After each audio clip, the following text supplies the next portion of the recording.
You guys want to do it? Okay. Cool. All right. So let's keep rocking and rolling here. So let's talk about this.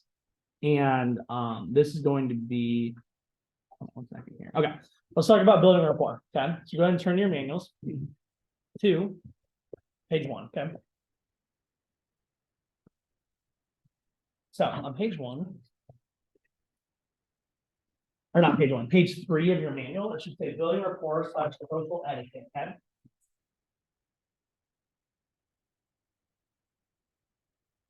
So in this position you're in, you guys want to jot this down. The manual, my plugin and my remote are in that bag over there. Can you grab that from it? So in this position you're in, the manual or your appointment per se, okay, is broken up into 3 sections. Okay, so you got to know what those sections are. Just kind of know why you're doing what you're doing. Okay, so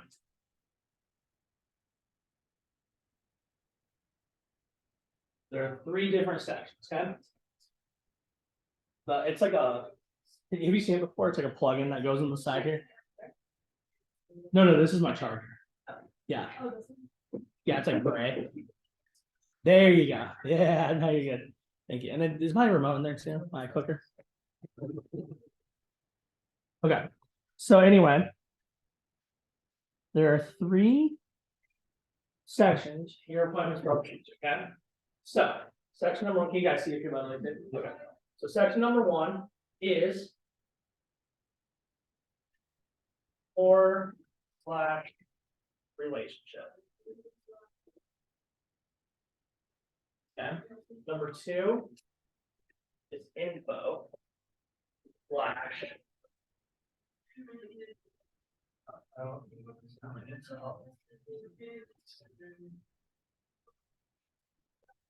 Reads close / sales. There are 3 sections. Thank you. There are 3 sections to your appointment. Okay. So 2 of those sections are skills, meaning you kind of have to learn how to do these as you work here. Okay. So if you're not the best at these when you start, that's okay. You guys want to know the reason why we have you start out people that you're already familiar with when you're new is because those are the people you're gonna like hone your skills with. Okay. So by the time you start seeing people you don't know as well, you're actually good at the job then. Does that make sense? We don't expect you to do a great job when you're new. Okay. We're only here for 2 days. Like it's not enough time to make you great at the job. Okay. But the reason we do our program that we do it is because in training, we teach you what you need to know to get started. But we know the best way you're going to get good at this job is just by doing it, right? So you got to be aware of these things, okay? So this first section here, rapport and relationships, this is what makes these work, okay? So this is what makes these work. If you don't nail this part, okay, these 2 things are just shot. Does that make sense? So guys, the whole point of building rapport is for 2 reasons. Okay, if you know what these 2 reasons are, it'll help you out. Okay, the whole reason you build rapport is to 1, show you care, and 2,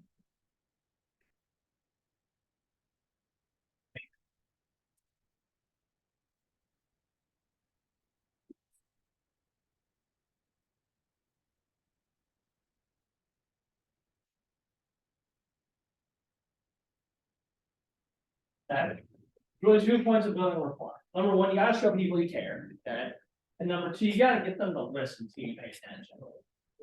Remember we talked about this yesterday, like, guys, Tucker's gonna sell this up, okay?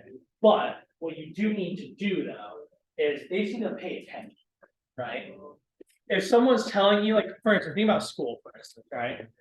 The best teachers in school, in college or high school, were teaching you valuable information, right? Whether you chose to listen to them or though was your choice, right? Has ever seen that? Some people think this teacher's amazing, and other people hate that teacher because it's different perspectives. The kid who loves that teacher is actually willing to listen to that. The kid who hates that teacher just isn't willing to listen to that. And it could be for a plethora of reasons. I had teachers in high school who probably were teaching me really good stuff, but I didn't respect them. Does that make sense? Why? They had no rapport with me. That's why the best teachers and coaches in life are the ones who can build great rapport with you and show you they care. Does that make sense? We've all had coaches who we didn't think cared about us. We've all had coaches who thought they would give the world for us, you know? So that's why when you build rapport, you gotta show you care, and you gotta get that's the 2 points of like building rapport, okay? So number one, show me care, and two, get them to listen to the agent. Okay. So you might be like, well, how do I build rapport? Right. So there's a few keys to building rapport. Okay. The number one key to it though is in your manual. Okay.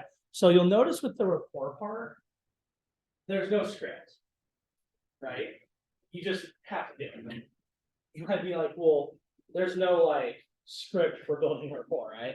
The reason why is because it has to be genuine, right? It has to be like authentic, right? Here's the thing. You might be like, well, I don't know if I can build rapport or not. So you obviously have to believe in this on your own. But I'll tell you this, you wouldn't be sitting in this room if we didn't think you could do those things, okay? I'll be really honest with you. We only recruit students who we know, or at least we believe, sometimes we have been wrong, but we believe can do those two things. Show people they care, right? And build good relationships with people. Because here's what we know as a management staff. If you can't build relationships with people, the other two things don't even matter. I showed you guys, if you didn't know this already, I showed you section number 2. We do section number, so day 1 is really tailored to 2 things. Setting you up, which we did yesterday, and teaching you section number 2, which we did yesterday, right? Today is all about teaching you the skills. Today we're going to teach you how to do section 1 and section 3. That's why today doesn't take as long, honestly, okay? So, does that make sense though? So, with section number 1, there's not too much I can teach you. I can give you pointers, but you have to just care about people in section number 1, okay? So we're gonna go over those pointers right now, but if you're like, well, Aaron, I don't know if I can do number 1. Well, you wouldn't be sitting in this room if we didn't believe in you. Now, whether you believe in yourself, that's a whole other thing, but like, just know you have our confidence you can do that, okay? So let's dive into building rapport here. So at the very beginning here, it says building rapport. We're in your manuals right now. So in your manuals, it says building rapport, great rapport equals asking great questions and relating to your customer on an authentic level, right? So again, I'm gonna go over this one more time just so you understand this. In your appointments, there are 3 sections. Okay? So these add up to 100, right? I would say this here probably is about 40% of your appointment. Okay. This is probably like 20%, what we did yesterday. And then closing and sales is probably the next 40. So when you're on your appointments, you're gonna probably spend more time building rapport and closing than you will skipping it up. That makes sense. This is like the easy part, these actually take skill. Does that make sense? So, but they all come in order. If you don't do this, it screws these 2 up. If you don't do this, it screws this up, right? So here's how you nail this part. You ready? You just what? Read manual word for word, right? How do you nail this part? Read the manual word for word. You care about people, right? How do you nail this part? Sales. Read the manual word for word, and you're just confident. Okay. So if you want to jot those pointers down, how do you nail section number 1? You read the manual word for word, and you just care about people. How do you nail section number 2? You just read the manual word for word, and you have enthusiasm. Okay. And then how do you nail number 3? You read the manual word for word, and you're confident. Does that make sense? So we'll go over that one more time. Section number 1, you gotta read the manual word for word. You gotta care about people. Section number 2, you gotta read the manual word for word. You gotta have enthusiasm. And you can't just like be like Mrs. Jones, this is the Fatigue Harbor. Okay, like you gotta actually be so much down. And number 3 is you have to read your word for word, and you gotta have confidence when you close. Okay, you want the trick to nailing all 3 of those? That's what you gotta do. Okay, so we'll go over this moment later. Let's focus on this part here. Okay, so with rapport and relationships, let's go over these pointers here. So it says building rapport equals asking great questions and relating to your customer on authentic levels. So go ahead and take note of these. Number 1, the more they talk, the better. Less talking you do, the better. Okay. Number 2, people like hearing 2 things: their voice and their name. Okay. So people like hearing 2 things: their voice and their name.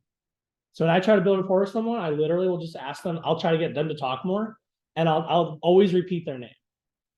So I'll always be like, hey, Madison, hey, Madison, hey, Madison. 2 reasons why. 1, I want to show you I actually care. 2, I also want to learn your name too. Or hey, Mason, hey, Mason, hey, Mason, right? Does that make sense?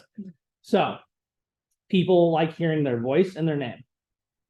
Next one there: who, what, when, where, and how type questions. Okay. So you might be like, that's a mouthful. What does that mean? It basically just means put those words into questions. So I'm going to give you an example of this with you, Madison. It's who. So, well, hey, Madison, who are you hanging out with tonight? Oh, my boyfriend. Cool, right? Cool. What are you guys going to be doing? Oh, watching movies. Okay, cool. When are you guys hanging out? Oh, probably around 8, right? Cool. How do you like hanging out with your boyfriend on Fridays? Is that something you guys do a lot or something like that? Or does it make sense? So who, what, when, where, how type questions. You might be like, what does that mean? It just means literally that's just the questions I ask. My go-to question, I hate that you're in this room because I feel like every time I ask this from now, you're gonna think I'm not being serious, and I am being serious. But my go-to question I ask everyone, it's like such a habit at this point, is I always ask, cool, do you have any big plans coming up later, right? That's more of like a where question. You get really good at this job, you learn how to even ask them in different ways. So that's more of like a when question. But my go-to question I always ask is like, cool, do you have anything going on for us tonight? I love that question because it allows me to go in a bunch of different directions. So if I ask that to you, I say, hey, do you have any plans for tonight? A lot of times students are like, no, not really. So the reason I love when people say, no, not really, is like, it's an open canvas then. So I can be like, oh, cool, yeah. You know, I'm like, oh, I'm not really doing anything. Awesome, yeah. So on Fridays, do you normally just kind of chill, or do you normally have stuff going on? Or I can ask that, right?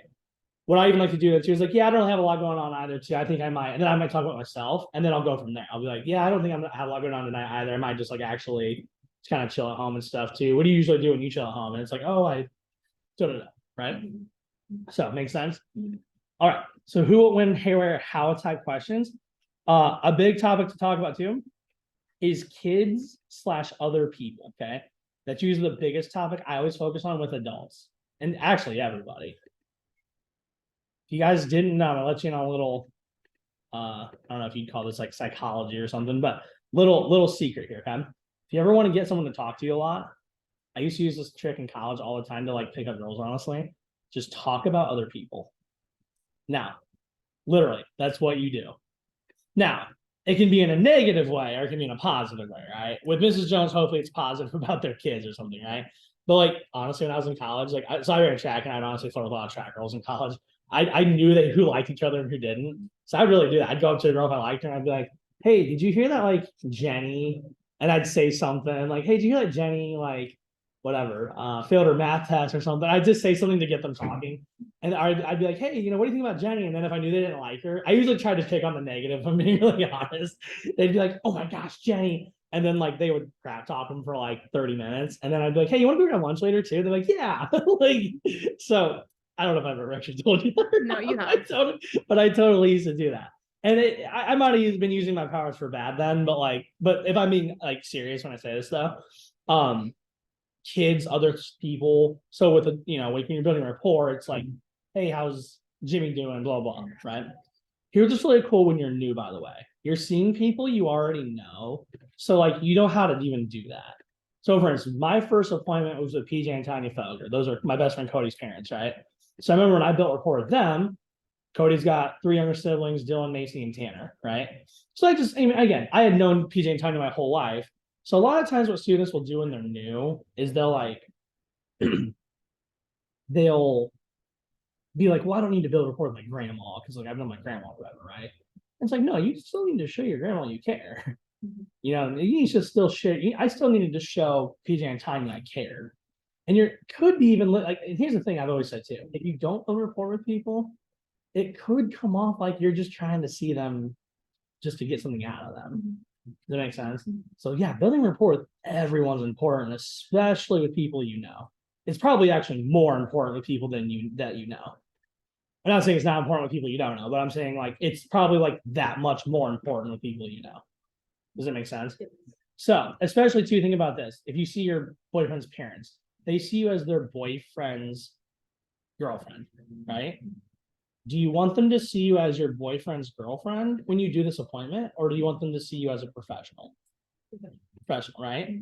Now, after the appointment, go back to being the girlfriend, right? But during that hour-long appointment, you're not their grandkid, you're not their, boyfriend's girlfriend, you're a professional. That makes sense? So, with that being said, last thing here, work these things in about yourself as you build rapport, okay? I would star that because the one thing you also want to remember with rapport is that it's a two-way street, okay? So, here's like what people think building rapport is. So, hey, so Maddie, how are you today? Good. Cool. How's your you a lot already? Yeah. Cool. What do you have going on later? Chilling. Nice, cool. Like that's what people think building rapport is, okay? Where it needs to be a two-way street.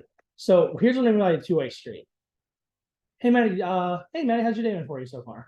Pretty good. Cool. Do you have anything going on earlier this morning or anything? Or Walking my dog. oh nice. What kind of dog do you actually have? Black lab.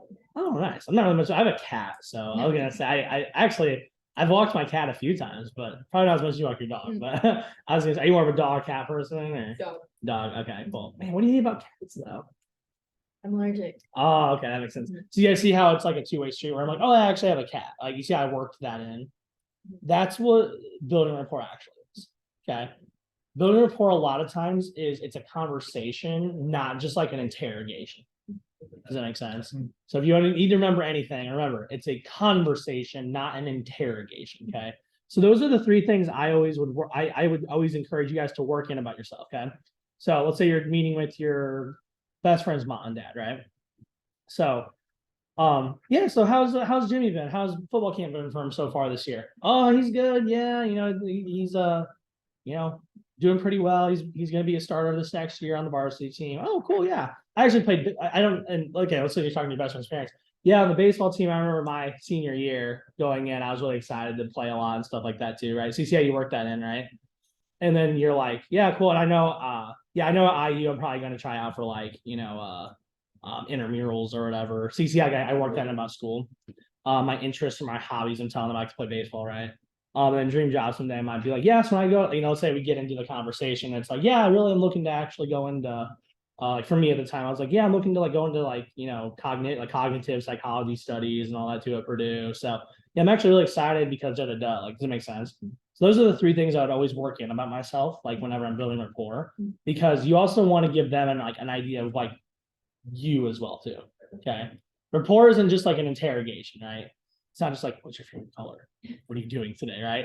It's like, oh, what's your favorite color? Blue? Oh, yeah, mine's actually black. Why do you like blue though? Oh, blue because it's the color of the sky. Oh, I like black because it's just like you can like use it on any I just feel like black looks good on anything, like clothing, cars, like anything. I always think black just looks really good on everything, honestly. Yeah, could be because my hair is black too. I don't know, but like, do you see how like that kind of like how I worked that in? Where it's like I care about the fact that their favorite color is blue, but like I'm telling them mine's black, so they have something to go on as well too. Does that make sense? So if you ever want to be really good at creating conversation, that's how you do it. A lot of people think creating conversations about like being able to like just talk at people when it's live. It's just like being able to relate with people. So cool.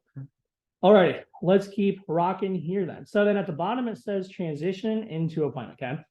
So let me ask you this: how long should you build a rapport for? If you had to guess. 10, 15 minutes? What do you think about the same? Yeah. Same, okay. Okay. So go ahead and jot this down. There's no time limit. It just is when they prompt you to, or it feels right. Okay. So how long should you go report for? There's been times I've built rapport for 2 hours, if I'm being really honest. Now, to tell you that real quick, I went to this appointment. It was my brother's wife's parents. So I guess that'd be my kind of in-laws. But anyway, I saw Kara Jackson and her husband. So my brother's wife's name is Melissa. So Melissa's parents is who I saw. Okay. So Melissa's dad is a big football fan, and I walked in to do the appointment, and I'm a big Patriots fan. So him and I talked about football, and then he just was like, "Hey, you want to watch the game?" And I just like watched the game with him, then did the appointment. Now, granted, it was my only appointment of the day, so I had time to do that. But like, if I would have had another appointment, I would have probably had to tell him no. But like, technically, I built a rapport with him for like 2 hours. So does that make sense there? So there really isn't any like, I mean, there's been times I've built a rapport for 40 minutes because we just got to talking about life or something, Here's what I've normally noticed. You want to jot this down. The more rapport, the better the appointment goes. The more rapport, the more you sell, the more rapport, the more recs you get. It's just like the more rapport, the better that relationship is. So I would say, dude, if all your appointments took 3 hours because you were building tons of rapport, you might need to adjust your demo times at that point. But like, dude, like you'd probably be selling crap tons of cocoa, honestly. I love it how you actually know Goebel. I'm assuming Goebel was probably a super friendly kid in high school too, because he is like now. Yeah. But there's a reason why. So I always think this is really funny about Goebel too. Goebel's appointments probably take 2.5 hours, honestly. Like every time he does an appointment, like he never like tells it his appointment will start at like 6. And then like, you're supposed to call us after your appointments. We won't hear from him until like 8:30. And he'll be like, yeah, I just got it done. And I'm just like, my gosh, Brandon. But there's a reason he sells tons of cocoa too. You know what I mean? So now I'm not saying it to be Brandon Goebel, but I'm saying like, because everyone, you need to be yourself. What I'm saying is there's a reason he does really well too, He brings a lot of positive energy with him everywhere. No, and I was gonna say, like, that's who he is, Yeah. but like still, like I said, be authentic. Don't just like try to make your appointments 2 hours, but like be authentic at the same time, right? But yeah, I would transition into the appointment whenever it feels right or when they prompt you to. I usually just lean more on prompt you to. So here's what prompt you to will look like, by the way. They'll be like, hey, so what'd you come over to do again? Or what were you going to show me again? That's what prompting to me looks like. Or when I say when it feels right, it could be like when it's like an awkward silence, then you know to move on, okay? But like, don't like, again, don't like, okay, we better stop building a rapport. You know what I mean? Like I never look at my watch during an appointment. First of all, that's kind of rude to do anyway. But like, 2, like, you got to show them you care. Yeah. Does that make sense? Again, the more they know you care, the more they're willing to listen to you. Does that make sense? You don't need to sell cocoa. Okay, cocoa sells itself. But what you do need to do is you need to get them to listen to you. Does that make sense? And guys, I'll be honest with you. One of the reasons I loved this job so much was because like I love building relationships with people. So what I loved about this was like I was showing a great product. I was getting to reconnect with a bunch of people. And the cool thing is, as I've gotten older in this job, like my clients still talk to me to this day a lot, and they still love talk. Like they'll hit me up on emails or they'll call me randomly, and I love those calls now. Like now that I'm like pretty established here, I love when one of my clients calls me and they're like, "Hey, I need this. I need whatever 3 sets for my kids or something like that." And I'm like, "Oh, cool," And then they're like, "Hey, how's life going, by the way?" I'm like, "Oh, it's good. How things going with you?" And then like I love that part about my job, honestly. That's why I kind of think you gotta be kind of a people person to work here. Like if you're not like you hate people, it's not gonna be a fun job, obviously. So anyway, it makes sense there.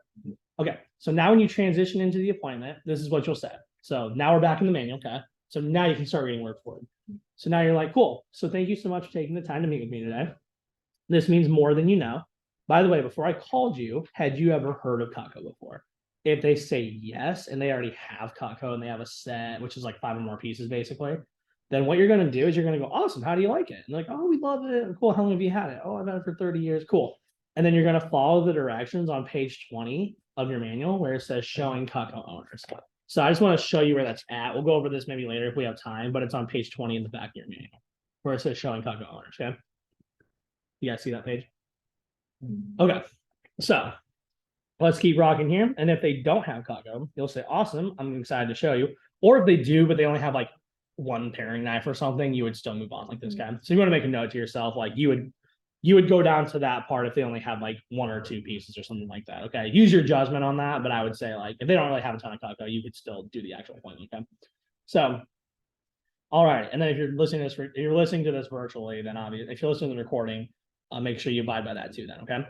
So then where it says page 2, sharing goals. Now with the virtual manual, it does have a little bit of different verbiage in pages like in like the beginning with building rapport. So make sure you just again read the manual word for word. Okay. That's why this job is easy to teach, because you just have to read word for word. But page 2, okay. So let's get our blue books out. I'm not gonna get mine out today because I already showed you guys what to do. But go ahead. Like I said, remember the manual should be facing you, the blue book should be facing them, right? You usually want to sit across from your customers at their kitchen table, okay? And if you're virtual, remember one side of your screen needs to have your manual, the other side of your screen needs to have the viewcutco.com slides. Reagan will probably show you how to do that on Zoom there. So anyway, now we're on page 2, right? So page 2 looks like, there you go there. Okay, remember the page numbers are at the bottom of the page too, in case you ever like need to figure that out, okay? So then you're like, Mrs. Jones, do you mind if I share why I'm actually trying to step out of my comfort zone and work a new job like this? Like, yeah, sure. Then you're like, cool, I'm actually working with Cutco because now, like I told you, I want you guys to just be able to do and not think, right? So here's what I want you to do right now. We'll take a few minutes to do this. I don't care if it takes 10 minutes even. If you're watching the recording, go ahead and take as much time as you need to do this. I want you to write in those blanks. Or if you're watching the recording, you know, obviously it's a Google Doc, so you should have saved your own copy and you can you can type this in. I want you to literally write word for word what you're going to say there. So that way, when you do your appointments, you can just do and not have to think. Okay. So I want you to write in there. Why did you decide to get outside your comfort zone and work in your job like this? Okay. So I want you to write that in there right there. So that way you can just read it word for word. Okay. Because I want it to be authentic, but like I don't want you to have to like think at the time. Okay. The more thinking you do, the harder the job gets. Okay. So go ahead and do that. And again, it could be, hey, I'm looking to get out of my comfort zone because you know, my resume. For me, I remember when I was a college student, it was because I got turned down for like 60 scholarships I applied for at Purdue, and my resume sucked. And I honestly just never wanted to be told no again. Full transparency, went home and I didn't cry, but I complained to my parents how like Purdue didn't give me any scholarships. And my dad was like, well, if you're not an impressive person, they're not going to give you impressive money. And as looking back, my dad was a good dad, but he did say harsh things like that. It made me want to kill him sometimes. So, but anyway, but he was right. Like I wasn't an impressive person. Like they're not going to give good money. They're not going to, as he said, they're not going to give impressive money to non-impressive people. It's like one of those moments like where you hate your parents, but you kind of know they're right too. So anyway, go ahead and do that.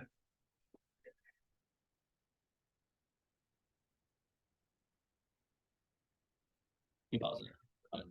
Then after you're gonna talk about that, you'll be like, cool, since I'm actually new in my fast start, or so, or sorry, so where it says fast start, remember if it's in bold, and that should be in parentheses, it means do it, don't say it, right? So if you're in your fast start, you'll say that part, and if you're not in your fast start, you'll say the next part, okay? Anyway, since you guys are in your fast start right now, you'll say, cool, since I'm new, my goal in my first 10 days on the job is to sell blank. So when we go over your fast start prizes later, you guys can put that in later. But you'll say not only because it would help me build some momentum, but also, and then you also want to tell them like why doing well when you're new is important. Okay. So it could be, there's examples of what you could put on that line there. It could be, hey, I want to sell $10,000 in my first 10 days, not only because it would help to build some momentum, but also because, you know, it could be experience because I want to get really good at this job as fast as I can. I want to win a ton of cool stuff. I want to set records in our office, like our office record for fast starts, $10,000. I want to get to higher commission levels so I don't have to work as hard later. I want to be able to put on my resume, I was a top student right from the start.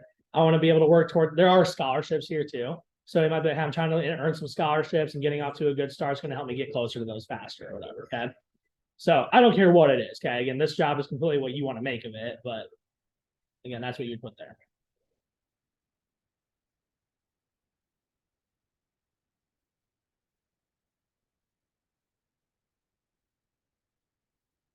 You want to? Okay. You are awesome. On top of stuff. I know, I was gonna say. It's like you ran your own. Weird. It's like I think Right? I've done this before. Right, okay. I was gonna say, we're gonna set up their vector connection in a sec. So. Alright, so whenever you're done with that, let me know. Good, good, okay. And then after you get done on that part, you're like, also, so then now we're here at the bottom, okay? So like, also, something that's really cool that I'm going after is called a President's Club letter. Basically, it's a hand-signed letter of recommendation from the CEO of our corporation. So basically, this is a great professional portfolio booster. So if you want to jot this down so you can.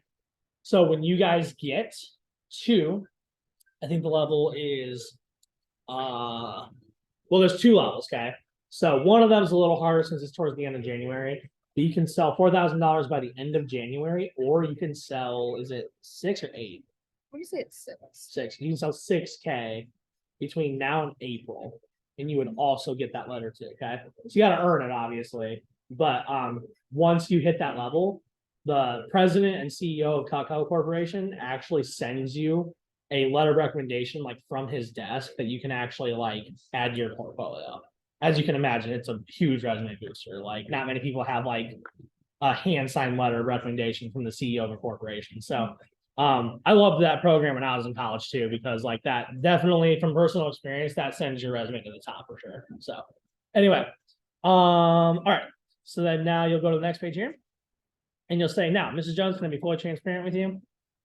And she goes, yeah. And you go, cool. You may know this already, but Cutco's way too expensive to buy just to help me out. This isn't like a high school fundraiser or anything. That I used to say that. You don't have to. The manual suggests you do, but like you don't have to. But I used to say that too, because I never wanted people to buy just because they felt sorry for me, you know? Like this isn't like a fundraiser. But anyway, so then you go, so if / when you decide you want something, it's only going to be because you love it. So you're like, it's only going to be because you love it. All I ask right now, at least, is you keep an open mind and wait until the end to make any final decisions. Is that okay? And she goes, yeah, that's totally cool. Basically, what you're asking her there is like, listen, first of all, do not do business with me because you feel sorry. Okay, I get paid just to show you, right? But then you're like, but I do need you to have an open mind. Is that cool? And like, guys, as long as they respect you, they're always going to say yes. Okay. And you go, cool. Since you took the time out of your day to meet with me too, I'll make sure to get you the best deal. I'll make sure to do my best to get you a great deal as well. Mrs. Jones, also, since I just started and I don't want to miss anything, is it cool if I keep reading from my manual? She's like, yeah, sure, we don't care. And then, guys, how should you read your manual? Word for word. Word for word. I literally want you to just look at this thing and read it. I don't care if there's eye contact or anything, okay? And even if your customer tries to help you, hey, honey, you should look at me more. Be like, Mrs. Jones, my manager like make me the bad guy and go, hey, my manager literally told me to do it this way. So I wouldn't even be doing my job if I looked at you, honestly. Okay. Like I literally, like no one ever really cares to be honest. But like if I have had the occasional rep, I can't think of the last time this even happened, but I have had a rep in my career who's gone back and like, well, my dad said I should look at them more. I'm like, listen, if that worked, I would tell you to do it. Like, remember, what's good for you is good for me. Like, you know what I mean? So now, eventually, when you do your first 40 appointments and you've done this forever, then do you need manual as much? Like, because you kind of just naturally learn it over time. Yeah, over time, you probably don't need it. But like when you're brand new today, you need it. Okay. So cool. All right. Now we are so that's literally section number 1. We did section number 2 yesterday. So let's get into the back half of section number 2. Okay. We did most of section 2. We didn't do the food cutting part. So all right. Do you have a question? No. Oh, sorry. I looked like you had your hand up. So all right, we'll finish up this section here and then we will keep rocking and rolling. So let's go ahead and flip to page 8 and 9 in your blue book. And then in your manual, it's also page 8 and 9 as well. And then if you're on the virtual program, I think it's like also pages 8 and 9 or something like that on those sheets there. But all right, so this is where you're actually going to start talking about the homemaker, okay? So it's pages 8 and 9 in your blue book. I think it's like slides like 11 or something like that in the viewcutco.com slides. So here's what you'll do then. You'll say, Mrs. Jones, you can buy individual. So now so at this point, we just got to talk about the forever guarantee. Remember that all stuff we went over yesterday, right? Okay. So now you're going to say, Mrs. Jones, you can buy individual pieces, but most customers agree that over a lifetime, sets are a much better value. it's important to have the right tool for the right situation because of safety and efficiency. So we actually have two larger set options for customers who love to cook, called the Ultimate and Signature set. But I'm actually going to start with the pieces in our basic set, which is the most popular. It's called the Homemaker Plus 8. Okay. So at this point, you guys are on the right pages. Cool. And then you go, has the minimum number of tools to do 100% of the jobs in your kitchen as efficiently and safely as possible. It's the best value for the average family, and it's going to start with and then where it says the name, you're just going to take your pen and point if it tells you to point. If you have the item in your sample kit, you're going to give it to them, okay? So you're like, so it starts with your paring knife. You're going to point to that in your blue book, and you're going to go, so this is your paring knife. And then if you're on the virtual program, then you're just going to click to the next slide then, okay? So you're going to say, this is our paring knife. We call this the Cutco Air Knife. It has a long handle, which makes peeling and paring comfortable. You'll use this for small jobs in the air, but rarely on the cutting board. That's actually why you'd have and then you're going to go to the trimmer. So if you're on the virtual program, you click to the next slide there. And then if you're in person, you'd actually get your trimmer out. That's the white one, by the way. Okay, so you have two white knives. One's a table knife, one's a trimmer, okay? So you're going to give them the white knife, okay, the white trimmer, okay? And then you're going to have them cut a tomato, okay?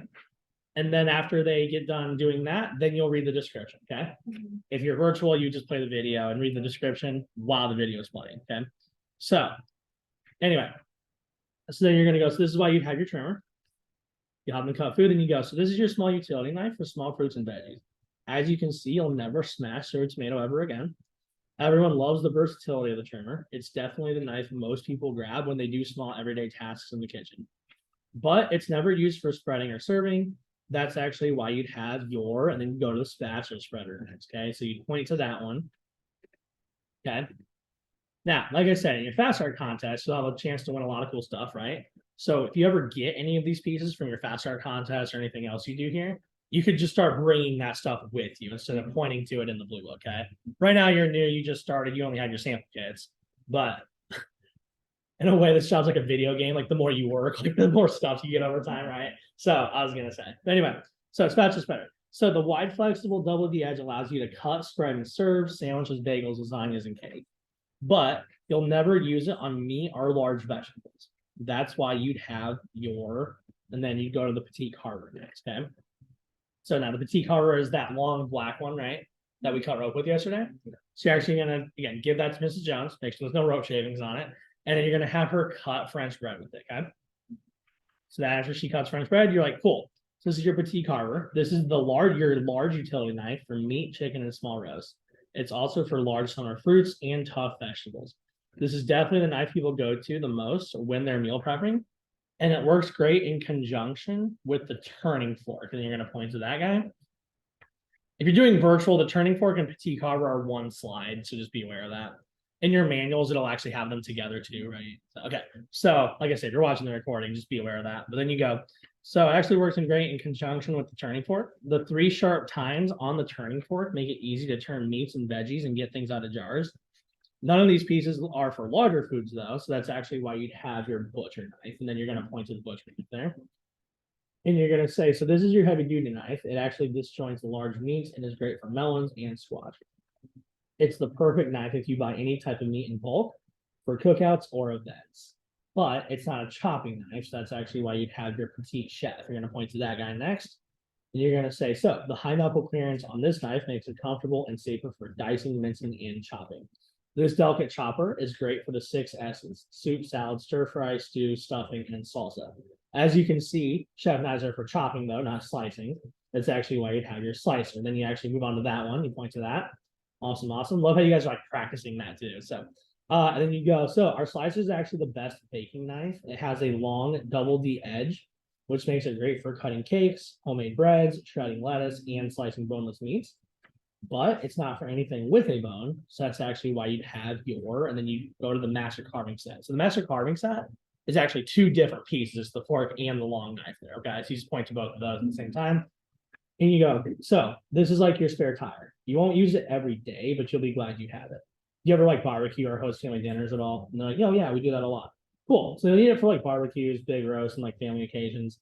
Both forks are really important because the turning fork that you saw earlier picks food up, while this carving fork actually holds meat down. So can you see how over a lifetime you're going to use every tool in your basic set then? They go, yep, cool, awesome. So to complete your set, your table knives are used for every meal, breakfast, lunch, and dinner. The wide blade and rounded tip makes it safer, but with the double the edge, it cuts like a steak knife. We recommend 2 table knives per family member, so you don't have to wash them after every meal. So let's test out our double the edge on some tough leather. Then it says customer steak knife. So you remember how we did this yesterday? Remember you hold, actually, I'm going to show you one more time how to do this too. And we need to teach you how to cut pennies too. So we just show the videos, obviously. So, and then go to the next page here, page 10. Or page 10 in your blue book. So it'll probably be like slide 20 something in your virtual handbook there. So anyway, now on page 10, you're going to say, so Mrs. Jones, it would be dangerous to have really sharp, high quality knives floating in a drawer. So the most popular storage option is our solid oak wood block, which as you can see here, looks great on the counter. Our homemaker signature and ultimate set also come in either cherry or honey. So cherry's the red looking one, obviously. Honey's the like, regular looking one, right? And you go, so we also offer safe storage trays for storage in the drawer or on the wall. All sets also come with a cutting board and come, and some like the homemaker come with a sharpener for straight edges as well.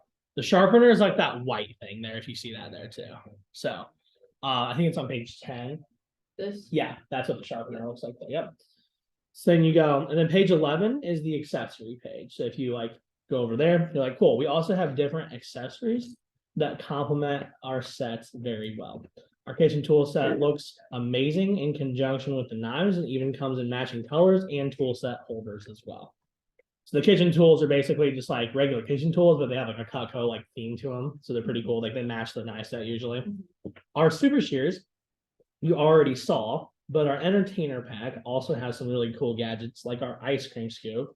This actually, and then if you're doing it virtually, you would just play the videos along with this. If you're doing it in person, you just like obviously show them the entertainer pack on the blue book. And then you actually might have some gadgets with you too at some point. So you're like, so the ice cream scoop actually melts ice cream on contact. And then the reason why is because the metal we use in the handle reacts with the cold, basically. The cheese knife is our sharpest knife we make because it has like a micro D edge on it. So basically it means it has more cutting edges on it. The veggie peeler, which peels back and forth effortlessly. And then if you have a peeler, you want to peel the carrot, okay? You guys actually might even get some peelers before you leave here today. And then you go pizza cutter, where the blade comes out of the holder for easy cleaning. Okay. So, cool there? Yep. All right, so now you're done with the information part. Now you just have to close.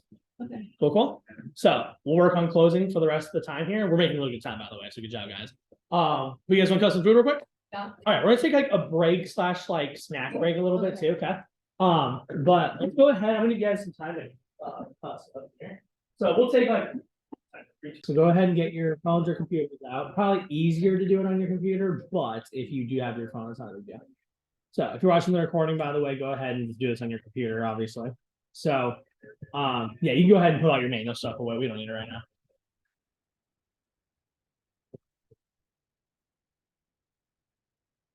Can you tell me the new stuff? All right, so here's what I want you guys to do. I want you to go to, oh wait till Reagan's back over so she can follow along here. I want you to go to thank you, vectorconnect.com, okay? So www.vectorconnect.com. Again, I would save that as a bookmark in your tabs.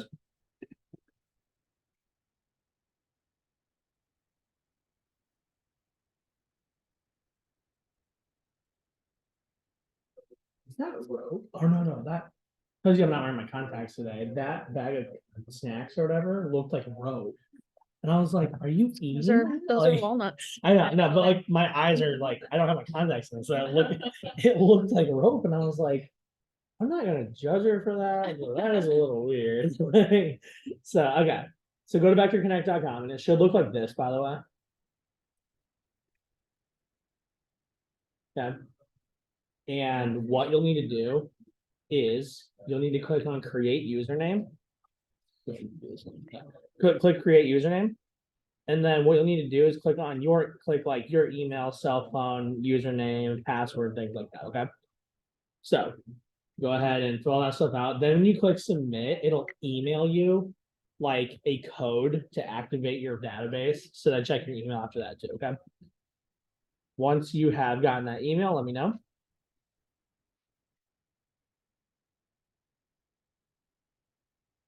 So let's go through this, okay?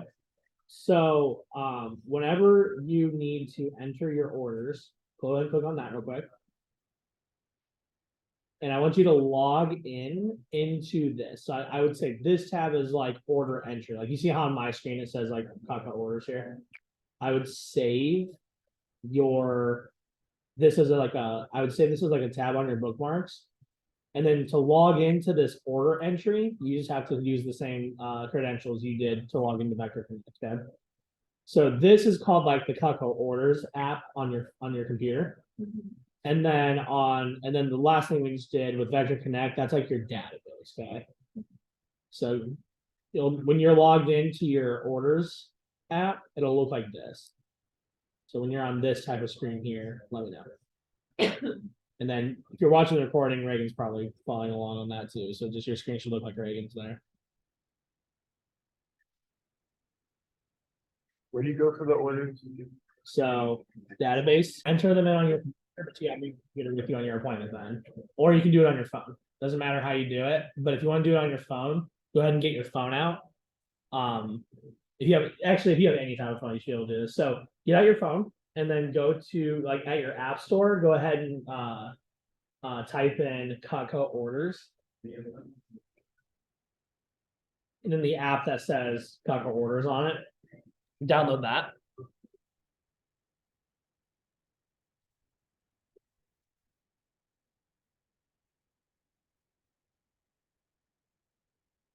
And then the app will look exactly like the web version does. Like literally it's like a carbon copy. So again, you can enter orders in however you want to. I usually just do whichever one's more convenient to me. Sometimes I do it on my phone, sometimes I do it on my computer. When you're at the show, do you usually do computer or phone? Depends on if I have Wi-Fi or internet connection or not. Go to this menu and you click on shop. All of the products you can enter into the cart will pop up there. Now we'll use this once we learn how to close here in a little bit, but I just want you to have this up and ready to go right now. Okay. So we good to rock and roll? All right, keep that up there. Don't exit off of it, but let's talk about this next thing here. So this next section of training, if you can keep me on 4:30, because then we only have an hour and a half left. So okay. So let's talk about this real quick, okay? So this next section of training we're going to talk about is really geared to help you with closing. Okay. So when you close in this job, you have to understand this. Okay. You need to understand, you've got to meet your customers where they're at. Okay. So your customers, you have to remember that they are homeowners on a homeowner's budget. You guys are college students on a college student budget. So you have to be able to like think and network at their level, or you're just like not gonna know how to close. And when you do close, it's gonna feel really weird. Does that make sense? So full transparency, my first year or so I worked here, I wasn't really good at closing because this was kind of the part of training I didn't pay attention to. And so what I will tell you is that if you aren't good at the things we're about to teach you, you don't understand why you're doing what you're doing. A lot of times when you close, you're gonna cut corners, you're gonna be scared, and you're not gonna be really good at closing orders because you don't understand what you're doing. Does that make sense? And typically reps who struggle with the last part, so remember there's 3 parts, right? Typically reps who struggle with the last part are reps that don't understand what I'm about to teach you. Does that make sense? So again, this is the last major lesson we do. So that's why you have to really understand what's going on with this, okay? So with that being said, in this job, your job is to build value. Okay. Now, one of the things we're going to teach you when you work here is how to just build value. Okay. But what you need to understand about anything in life is that value is the only thing that matters when it comes to closing anyone on a product or an idea or anything you do in life. Okay. So if I had to ask you, what's your definition of the word value? What would you say? The cost of something. Cost of something. Okay. What else? Quality. Quality of something. These are all good answers, by the way. So basically, what you guys said is very true. Okay. The definition of value is basically how much something is worth to somebody. Does that make sense? Mhm. So basically, the definition of value is how much something is worth to somebody. Okay. So what you need to understand in life in general is that like it's a lot easier to sell a product or convince someone of an idea or whatever you're trying to get done in life if there's value in it. Okay. So anyway, basically you get what you pay for, right? So the higher the value someone has, the easier it is for them to make a decision. Does that make sense? So we all place value on different things. Okay. So let me give you an example of value here. Okay. If you think about this, the basically trying to think on that. Sorry, I was like getting my thing all messed up here. So value, guys, is basically the thing that determines if the cost is worth something, right? So think about working out. I always use this example. Think about working out in the morning, right? What's the value you get out of working out in the morning? Well, there's less people at the gym, right? There's not as many people taking up machines, right? You get peace and quiet versus like, a bunch of ruckus. If you're my age, there's not a bunch of college students there taking selfies and doing TikTok workout instructional videos for the 9th time and taking up your time, right? Like there's a lot of like just time, like it's like kind of just like a lot of time saving benefits when you go in the morning. Would you guys agree? Okay. Now, what's the price you pay for working out in the morning though? You guys know? You probably know. Just Wake up early. you got to wake up earlier, right? So the price you pay is your what, Madison? Your sleep. Your sleep. There you go, right? So you're not paying any money, but you're paying with your what? Your What? so when you work out in the morning, you don't pay with money, but you pay with what? Your time. There you go. Okay. Because if you go in the morning, you sacrifice you said it earlier, Sleep. your sleep, right? So guys, what you need to understand is that in life, there's price and there's value. Okay. So there's price and there's value. Price is on one side, value is on the other, right? So the whole point to anything you do is that the value has to be higher than the price, right? So for some people, the value of working out in the morning is here. The price of their time and their sleep is here, right? So you see how the value of them working out in the morning is higher than the price of their sleep. So what does that person typically do? They work out in the morning, right?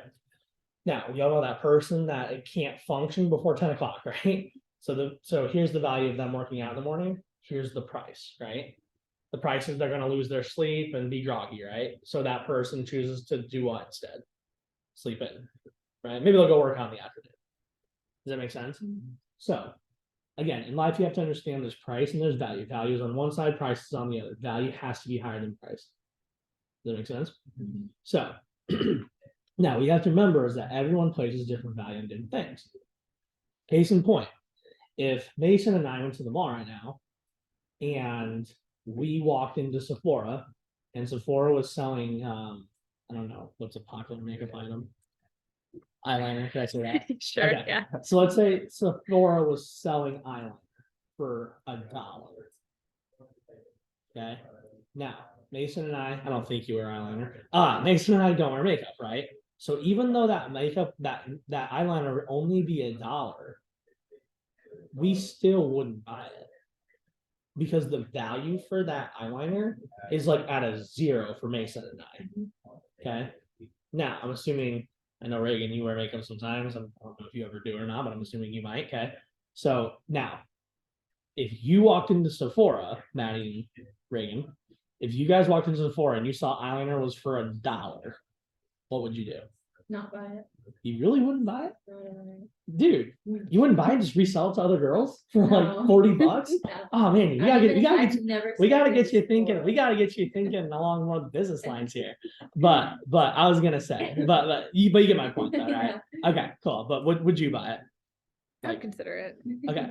Yeah, I'd consider. Did I pick the wrong makeup product? Can we do like, I don't know, Maybe if it was like mascara. mascara? Okay, Yeah. let's change it from eyeliner to mascara. Okay, this is how you know I don't know what I'm talking about because they're girls. But okay, so if it was mascara. It was mascara for $1. Would you buy Yeah. that? Yeah, And you I wouldn't buy even- like 10. You buy like 10, Yeah. right? Like you wouldn't even think about it, right?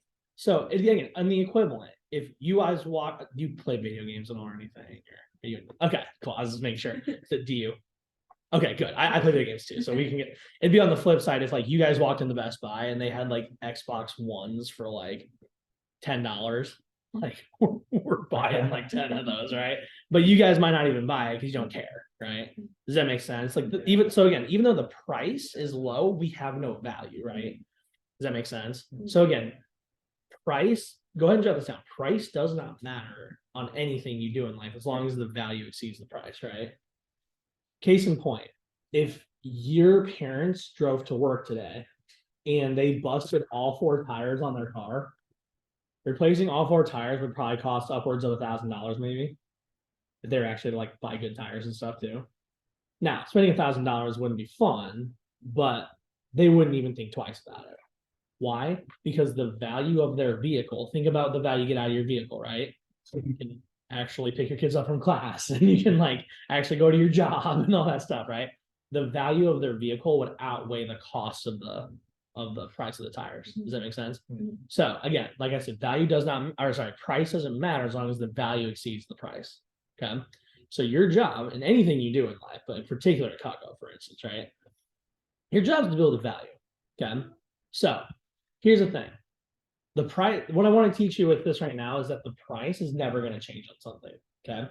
Meaning, like, if we go and, like, for instance, the cost of Cutco or the cost of a car or the cost of anything, right, isn't really going to change too much, right? Like, if one car dealership is offering a brand new vehicle for $50,000, the other one's probably going to maybe offer it for like 47 or 52, but it's relatively the same price, right? Does that make sense? So what you need to learn in this model we're teaching right now is that the price of something is really never going to change. What's going to change is the value. Okay. For instance, if you're a 5-year-old and you go to a car dealership, you probably have no value in that car. Okay. If you're a 20-year-old, you might have some value in the car, but the price might be too high, right? Because when you're 20, you just want to get from point A to point B. Right now, if you're 45 and you're trying to like impress your friends and come off as wealthy or something, the value of that car might be higher to you or something. Does that make sense? So again, the price of something's never going to change. It's going to change the value, right? We just talked about the mascara thing. But even though the price of the mascara is super low, we have no value in it. So even though it's only $1, we're probably not buying it. Same thing with them and the Xboxes, right? They have no value in an Xbox. They don't realize how ridiculously cheap a $10 Xbox would be. You wouldn't even be real, to be honest. It'd be like fake, like, you know. So does that make sense there? So guys, your job in this, your job is to build the value in Cutco, but really I think in anything in life you do, okay? So I'm going to teach you guys how to do that, but I'm going to show you guys something real quick. And hopefully this makes you understand why you have to build value at a high level here, okay? So there are really different price indexes that you can be at, okay? The first one looks like this. The first one looks like when the price of something is here, but the value is at a 0. When this is the case, there's no chance you're ever going to sell anything. Like the customer is almost insulted, okay? And a good example of this would be like, if you were at the mall, like you or I were, and we were like walking down the like hallway, and someone from like Victoria's Secret came out, and we're like, they just like walked up to like a guy, and they were like, "Hey, we're having like a 90% sale." I'm like, pause. Like, do you want to come in here and check it out? You'd almost be insulted. You'd be like, what? Why? Like, why are you even asking me that? Right? Like, do I look like you know? Like, so does that make sense? Yeah. Or like again, anything along those lines, basically. Like literally, there's no value at all. It'd be like the Sephora thing too. Like someone was like, "Hey, you want to come here and look at this mascara?" You'd be like, "Do I look like I need mascara?" Like, like you'd be insulted almost, right? So does that make sense there? Like that'd be the value index of that, right? Okay. The next one I want to show you guys is this, okay? So this index right here is like when the customer has like some value, but like the value is way lower than the prices, okay? When you have a situation like this, guys, it's highly unlikely that you're probably gonna make a sale, okay? So a good real life application of this example would be like this. Have you guys ever been to like the zoo or an amusement park or anywhere where like they have like a gift shop, right? And you walk into the gift shop, and typically you walked in there because I don't know, you just want to see what's in there, right? What happens every time you walk in there and the store person sees you? They go, "Hey, can I help you find anything? Like, did you need anything?" Right? And what do you say to that person 9 times out of 10? No, I'm good. You say, "No, I'm good." You say, "I'm just looking." There you go, right? So here's the thing. You're in there because you're intrigued by what's in there, right? But ultimately, you don't want to pay $50 for a Mickey Mouse cup, right? Like, does that make sense? So at this point, it's highly unlikely you're going to make a sale. The only way you would is if maybe like your kid was crying that they wanted a Mickey Mouse cup and like you just want to shut them up, okay? Like that's really the only way you're gonna make that sale, okay? So in this job, you have to remember your job is to build the value, okay? So if you don't really build the value that much, that's kind of what it looks like, okay? So there's that first point there. Second point is this one here, okay? So at this point, when the value is about half of what the price is, you have to be a really good salesperson to close this order. Okay. Now, full transparency in our job, we're teaching you how to build rapport and build connections and like, be like work in like sales and marketing and networking and stuff, but we don't really want to teach you how to be a salesperson. Okay. And the reason why our goal is to teach you how to be a salesperson is because when you're a salesperson, you kind of have to like you almost have to like convince someone to do your bidding a little bit, right? Where what we want to teach you how to do is more how to like show what you're doing. Okay. So here's the thing.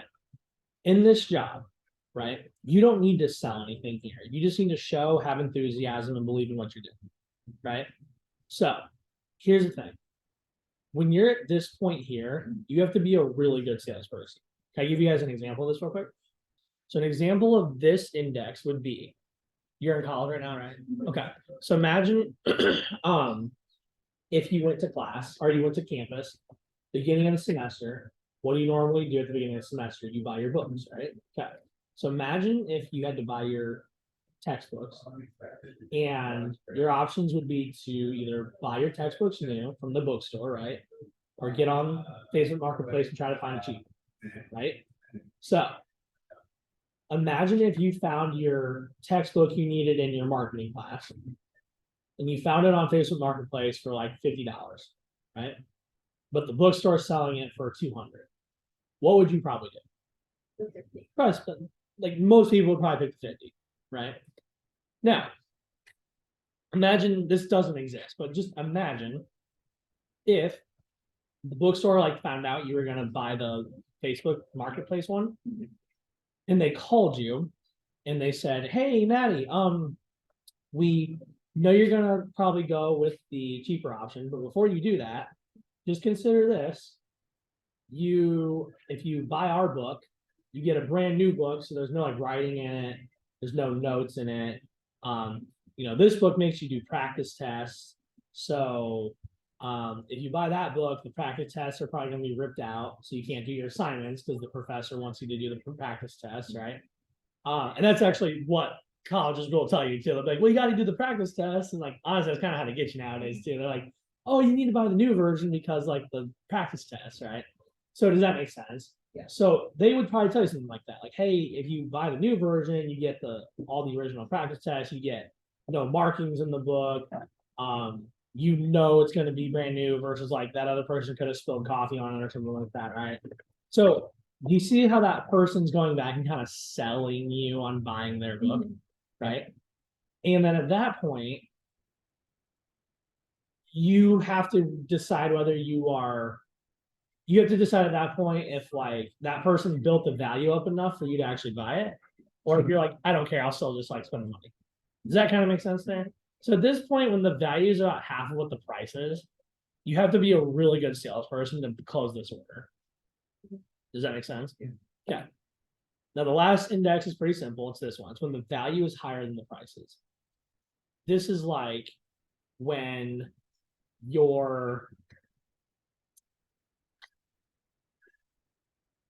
do you guys call it simping when a dude just like does whatever a girl wants him to do or something? Okay, so this is like when I know this is gonna sound really silly, but I just thought of this example. An example of this is like when a girl puts a dude in the friend zone and she's like, hey, I really need like, I don't know, I need like I needed like a ride home or something, right?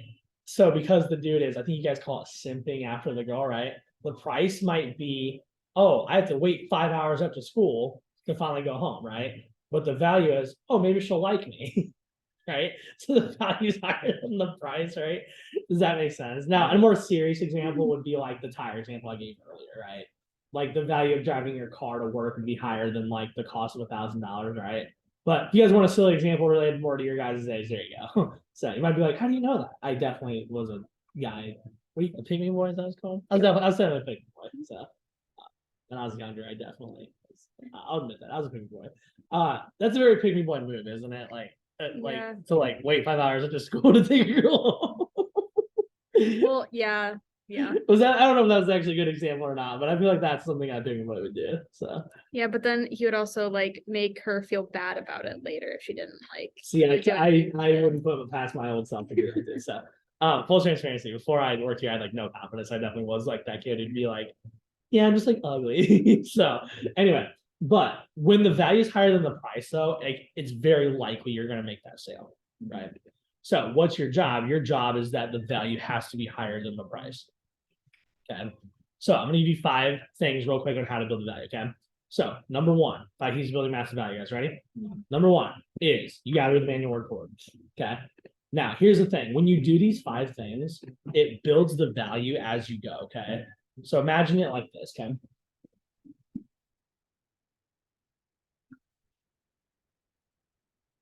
So these 5 things we how to do. Look at it like this, okay? So here's that. Here's the price, right? When you do number 1, value goes up like this, right? And then when you do number 2, it goes up like this. When you do number 3, it goes up like this. When you do number 4, it goes up like this. When you do number 5, it goes up like this, okay? You see, you have to do all 5 in order to get the value higher than the price. So if you decide to skip out of 5 and 2, well then you see how that could go lower, right? So yeah, could you only do 3 of the 5 and make some sales? Yeah, you could. I just showed you could if like you were good at like, you know, good sales or something like that, right? But anyway, so 5 keys. Number 1, you gotta do the network work. Okay, we already talked about that earlier, but again, you have to do that. Okay. Number 2, you gotta build quality rapport. Okay, you have to build relationships with people, or they will not listen to you, and then it's all for naught. Okay. Number 2, build quality rapport. Number 3, you gotta have fun. You gotta be yourself too. You gotta be someone people want to work with. That kind of goes along with building quality rapport, but I've also said this too. You can build good rapport with somebody, but if they don't like you, there's no point, right? So anyway, it's kind of like I could really get to know Reagan really well, but if we hate each other, it doesn't even matter. We know each other really well because like we just don't like each other. Makes sense. So number 3 is you gotta have fun, be yourself. Number 4, big one here, you gotta look the part. What does looking the part mean? You have to be a professional, okay? Meaning you have to dress appropriately. You have to show up on time. I always say even show up like 5-10 minutes early too, okay? You have to speak with the right inflections, meaning maybe like don't, you know, maybe like don't curse in front of it or something, or don't like talk about the rager you went to last night with your buddies or something like that. Like pretty simple stuff you guys know not to do. But like you'd be shocked how much it actually really helps in the professional world too. Okay. if you're on Zoom right now, and when you do virtual appointments, what's your background look like? Are you doing appointments in a well-lit, well-groomed type of background room? Or are you doing it in your dirty dorm room where they can see you haven't done your laundry in 5 days? Okay. Or is there like Metallica posters in the background or something? Okay. Like you gotta remember the audience you're working with are like moms and dads, not your 20-year-old brother. Okay. So like if you're watching the recording, you have to make sure that your background looks good on Zoom and stuff too. Okay. Does it make sense for looking the part? Okay. Number 5, you gotta have confidence too. That's a big thing. It's like the biggest one. That's why it's the 5th one. Okay. Now you might be like, how do you build confidence in the job? Here's how you build confidence in the job. You just go out there and do it and you have success. So that's why we tell you guys, do as many appointments as you can when you're new. Because here's the thing, your confidence will build the more you do this job and the more success you have with it. You could go out and do 20 appointments and not sell anything, and that would probably kill your confidence, honestly. But if you go out and do 20 appointments, selling 15 of them, and you ship a good amount of money and make your first big paycheck, imagine where your confidence is going to be. You're going to talk with confidence. You're going to be like, oh, dude, like people really do like that is why, if I'm being really honest with you, your first 2 weeks are kind of the most pivotal 2 weeks of your career. I'm not saying you couldn't do well in your first 2 weeks and recover from it. Like we have one of my managers right now. His name is Royce. Royce did that his first 2 weeks. It wasn't that he didn't like have the ability to do well at Chicago. He just didn't try. Like I think Royce did like 3 appointments his first week on the first 2 weeks on the job.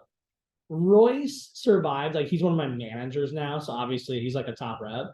But honestly, other than Royce, I can't think of another rep who ever in their first 2 weeks, if I'm just being very transparent with you guys, ever went out and did horrible and like was able to like just shrug that off. Does that make sense? So yesterday, if you remember me talking about like starting with your best 5 first, right? And like first demo, first sale, the reason that stuff is so important is because it builds your confidence. Does that make sense? So anyway, 5 keys building massive value. There you go there. Okay. Now, what's the catch with all this though is this. You got to do it with Mac customers though. Okay. Remember yesterday we talked about Macs married over 30 on a home, right? Only thing that really matters. If you need a reminder of why that's so important, I put those on the screen there.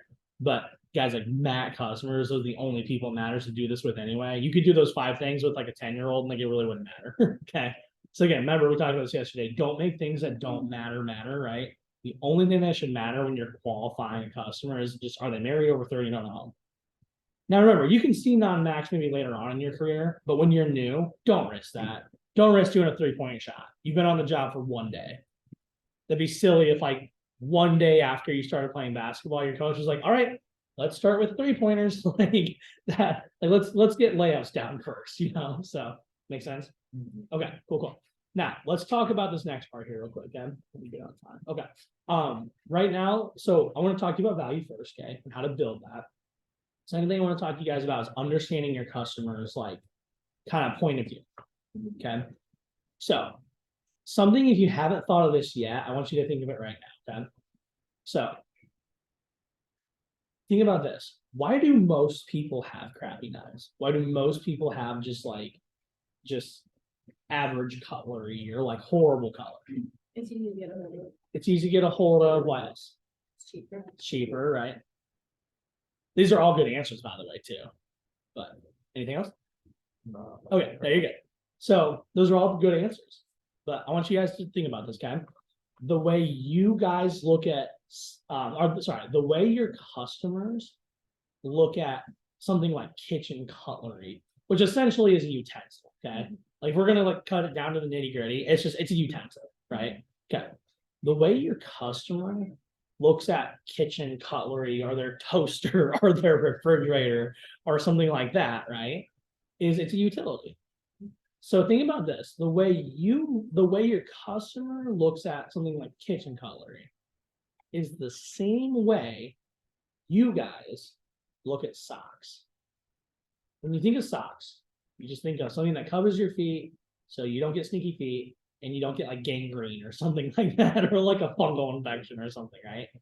So they're pivotal, right? Like, would you guys agree? Like, socks are pivotal, but they're not something you really think of too much. right? Did you guys agree with that? Yeah. Guys, that's the same thing with this, okay? Now, think about this, okay? If someone came up to you and they said, hey, I'm working with socks, right? I'm working for Sockco, okay? We'll just compare it to like what you guys are doing, okay? If someone came up to you and said, oh yeah, I sell socks, or like, oh, I work for Sockco, right? And they said, hey, can I meet with you? You might meet with them because like you like the person, right? Hence why probably so many people are meeting with you, honestly. Or you got recommended to someone, they're like, hey, like, you know, your best friend Anna suggested I might give you a call about something I'm doing with Sockco, right? You might listen to the person because Anna suggested to, but are you gonna like go into that meeting going, yeah, I'm gonna buy a crap ton of socks? Like, are you going into that meeting thinking that? No. So you guys can you kind of see where your customers are coming from? Okay. That's why if someone's like, oh yeah, I mean, like we'll listen to you, and like we're probably gonna buy anything. It's like, okay, no worries, okay. Because the way that they look at their knives are the way that you look at your socks. Okay. Now, what if you met with someone and they said, now I know this doesn't exist, but like this is kind of where you come from with your customers, okay? What if you met with someone and they went, hey, so these socks will help you run faster, jump higher, run longer, never get, stinky feet, and they relieve back pain and da-da-da, right? If they told you and they last forever, like if they ever rip, tear, break, whatever, we'll just give you new ones, right? If someone told you that, would you be interested in those socks then? Right? And again, you'd probably expect them to be a lot of money because like they literally are going to make you run faster. Like, I know those don't exist, but like, you know what I mean? Like, but imagine if they did, right? You guys kind of see where this comes from with your customers then? Yeah. Okay. So think about this. When you buy socks from a store, you typically just pick whichever ones look cool, don't cost a ton of money, and you just buy those, right? Guys, that's kind of how your customers do it with their knives too. Okay. So when your customers buy knives at a store, you gotta think about this. The people who work at that store have no knowledge of cutlery, right? Like, do you guys know where you would buy common kitchen cutlery at? Macy's, right? Good one. Walmart, right? Any other ideas? JCPenney. JCPenney, Target, Meyer doesn't actually. Yeah, maybe Meyer does. I don't know. But anyway, like those types of store, right? So think about this. The 19-year-old worker at Target has no idea what a full tang is, or like what, you know what I mean? You can't try it before you buy it, right? You can't bring food into the store, start ripping it out of the box and cutting with it, right? There's no 3-week trial. You gotta pay for it all once too, right? So that's why people naturally will buy things like kitchen cutlery or any utensils based on price. Because again, you gotta remember, the way you look at socks is the same way your customer pretty much looks at knives. Does that make sense? Okay. So when it comes to anything in life, right? They always make low, medium, and high quality stuff, right? Heck, we could even use socks. If you want to buy really high quality, really comfortable socks, where would you usually go? Dick's Sporting Goods, something like that, right? If you want to buy like itchy, like cotton socks, you go to like Walmart, right? It's the same thing here, okay? So when it comes to competitive cutlery, I want to teach you guys this so you understand the market that you work in, okay? So when it comes to like low quality cutlery, typically, now I'm going to compare homemakers to homemakers because we just got done talking about the homemaker set, right? So in a homemaker set at like a low quality company like Farberware, if you guys saw, I screenshotted these, right? So a Farberware set from Kohl's is probably going to cost around $100, right? So low quality cutlery is going to cost a low quality cutlery set. It's going to cost anywhere between like $100 to $200, right? A medium quality set usually would be bought at like Bed Bath and Beyond, something like that, right? Typically these are going to cost anywhere between about $200 to $300. Like this one's about $200, right? After tax or whatever. So anyway, and then a high quality set. So again, where would you buy low quality cutlery? It would be like Kohl's, Macy's, something like that, right? Medium quality would be more on like Bed Bath and Beyond or something like that, right? But then high quality, typically you're going to find this stuff at like Williams Sonoma type stores, okay? You guys ever heard of that before? Williams Sonoma or Crate and Barrel or anything like that? Okay. Reason why is because you're 20-year-olds, okay? So basically Crate and Barrel and Williams Sonoma are like the Nordstroms, are like the Gucci's of like house stores, okay? So if I asked you, hey, I want to buy a really nice bag, where would you tell me to go? Like Coach or Yeah. Chanel or something like that, right? So if you were like an adult and you say, hey, I want to buy nice things for my house, you would go to like Williams-Sonoma, Granger, or something like that. Okay. So do you guys see where like the disconnect already is? Because like you guys didn't even know where that's at, right? But if I asked your parents, they would probably know, right? Same thing. Okay. Or again, so does that make sense there? So a high quality kitchen cutlery set like Cutco or Sean or something like that would be at like a Williams-Sonoma. As you can see, this homemaker from Sean, which is another high quality company, that's about $3,400 there. Okay. So does that kind of make sense? The different qualities and prices and stuff. Okay. So I wanted to kind of show you the scale of high quality cutlery because obviously we're the top brand, right? So like we're not going to compare to like Kohl's because like that'd be like comparing like a Ferrari to like a Ford Fiesta. Okay. So anyway, when it comes to the high quality cutlery market, there are different options and different companies and stuff like that. Okay. I want to kind of show you the range of them. So the first company I want to show you is called Chicago. Okay. Now Chicago Cutlery is like the best of the worst. They're kind of like the company you go by if like you want to feel like you have high quality stuff, but you don't want to pay high quality prices though. Does that make sense? They're kind of like, honestly, like I said, they're kind of the best of the worst. Like they're kind of like me and like my JV wrestling career. Like I went like 20-0 on the JV team. So I thought I was really good at wrestling. And then I moved up to varsity and I went like 1-17. Okay. So like, does that kind of make sense? So this company here, again, they're called Chicago Cutlery. You can typically buy them at like Kohl's, Macy's, Bed Bath & Beyond. Typically a high quality kitchen cutlery set from them is going to be around like $250, something like that. Now they're made in China. They have wooden handles. So you remember, those are kind of gross, right? They're made with stainless steel. There's no guarantee on them, and they only last about 2 years. So you guys remember how we talked about like how we talked about how companies will like make their products like depreciate over time, right? Planned obsolescence. Okay. So 2 years is usually how long those types of knives will last until they start going bad. Okay. So they're not like the worst thing ever. Like they're probably the best thing you could buy at like Kohl's. Like if you're like trying to like find the most expensive brand at Kohl's, like this is going to be that brand. Does that make sense? It's like if you go to Walmart and trying to look for like the most expensive clothing brand there, like &1 might be the one you look for, right? So makes sense there. Okay. So that's Chicago Cutlery. Okay. That's like what a Chicago Cutlery homemaker, like high quality homemaker set from them is going to cost. Okay. Now, on the best end of things is Woostoff. Okay. So Woostoff is actually a pretty good company. Like I would never talk crap about them because they're actually pretty good. If we're Apple, they're Microsoft. These actually Woostoff, to be fully transparent with you, they're the knives that Gordon Ramsay endorses. Like these are the knives he uses like when he cooks and stuff too. So they're high quality. Like for me to sit here and talk crap about Woostoff would be a complete lie because they're actually pretty good. Okay. Now, where do you buy Woostoff though? Okay. Because like this is like a Woostoff homemaker set, basically. It's the highest quality they make. It's called the Icon Blackwood set. Now, where would you buy this? You'd buy it at like Williams-Sonoma, Crate and Barrel, like Gucci type store, right? They retail, so this set retails for about $34, $35. I've done research though. You can find it on sale for like $2,000, but like if you were to retail it, it'd be like $34, $35. Now they're made in Germany. They have African Blackwood handles, so that's basically like a fancy type of wood, right? Now they're made with 420A steel. You guys remember where ours is 440A, right? So I mean, their stuff's still pretty good too, right? They have a defect guarantee, so like if anything were to come like broken, it would fix it for you. And then like they have a 20+ year lifespan. So when you buy Woostoff, it typically lasts for decades, right? So if you guys actually want to know what a Woostoff knife looks like, this is actually what a Woostoff knife looks like here. Okay. Little did you know this was actually a Woostoff knife, right? So now Woostoff, full transparency, okay? Like we're ranked as the #1 like cutlery brand right now, but Woostoff is like they're #2. Like they're not bad, okay?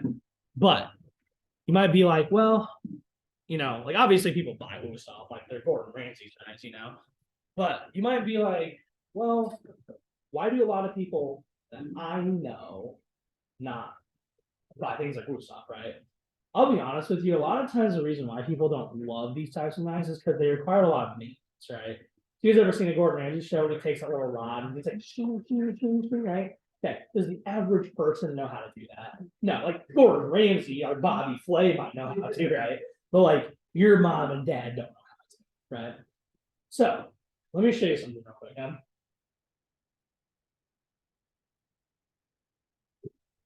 Which one out of those two brands, Woosoff or Sean, is more expensive? What do you say? What's that? Woosoff? Okay, why would you say that? The wood. No, like why would you say it's more expensive though?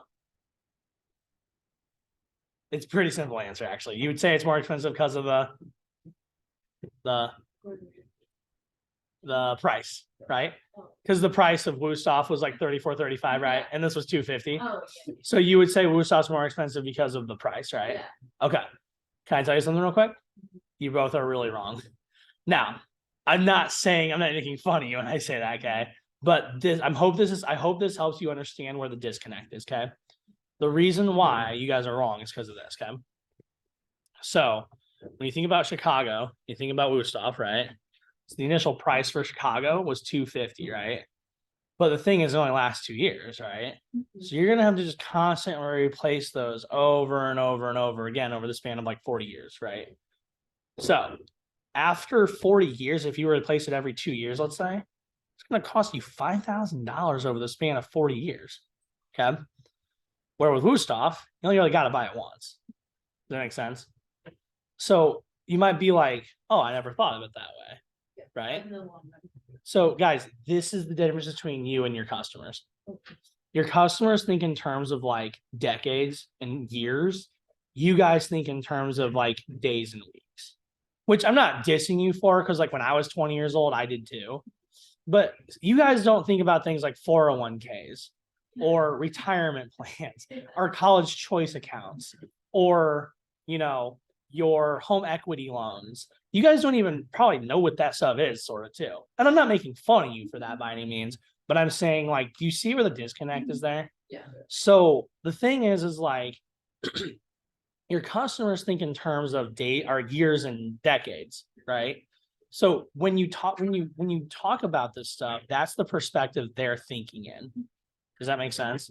To be fully transparent with you, our company would not even need to run training like this if we worked with a bunch of 30-year-olds, because they would just understand this. Like, to be honest, like, you see all these other 30-year-olds who are here, they'll like hear me run training and they're like, why do you teach that stuff? And it's like, well, college students don't get it. Like, you know what I mean? So does that make sense? So anyway, now, so what you have to understand about our market, cutlery, okay, is that if you find a homemaker type set for less than $1,000, it's pretty much crap. Okay. It's like, I always use brands you guys understand. It's like Toshiba. If you guys like find a Toshiba, you're like, this is gonna be crap, right? So does that make sense? Now, if you guys find like a Samsung TV or phone or something, right? You're like, oh, it's decent, but you know, not anything special, right? That's like what like $1,000 to $2,000 like homemaker set looks like. Okay? $2 to $3 grand is like Microsoft. Like when you think of like Microsoft, it's a good company, reliable stuff. It's not Apple, but like it's pretty good still, though. You know what I mean? Yeah, that's like if a homemaker set were to cost like $2,000 to $3,000, okay? And then anything that's $3,000 plus, that's like Apple quality. Like when you guys think of like the best phone, the best computers, you think of Apple, right? So you see how that is there? Okay.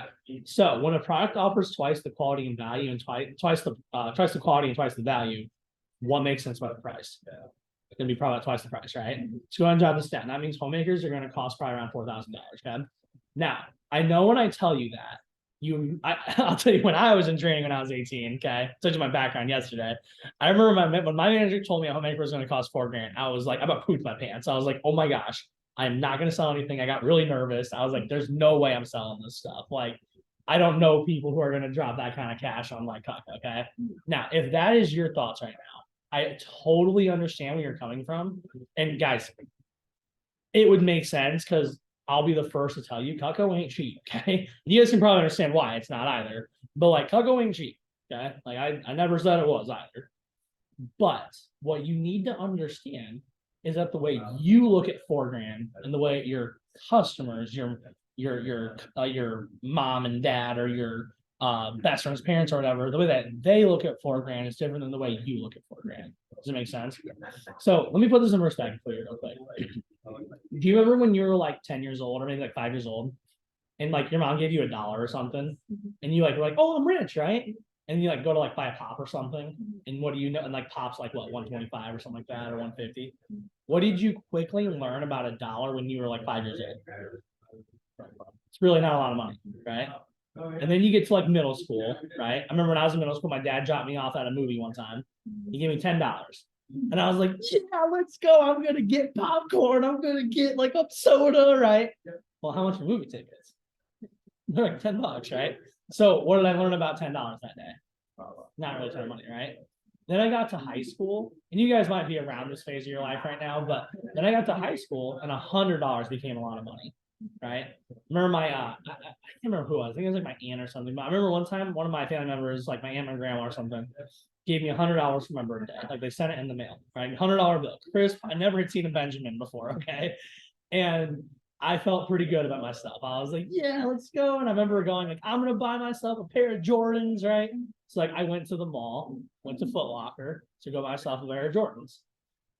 If you guys know anything about Jordans, did I walk out with Jordans that day? No, I didn't. I think I left with like and one or something. Okay. So what did I quickly learn about $100 that day?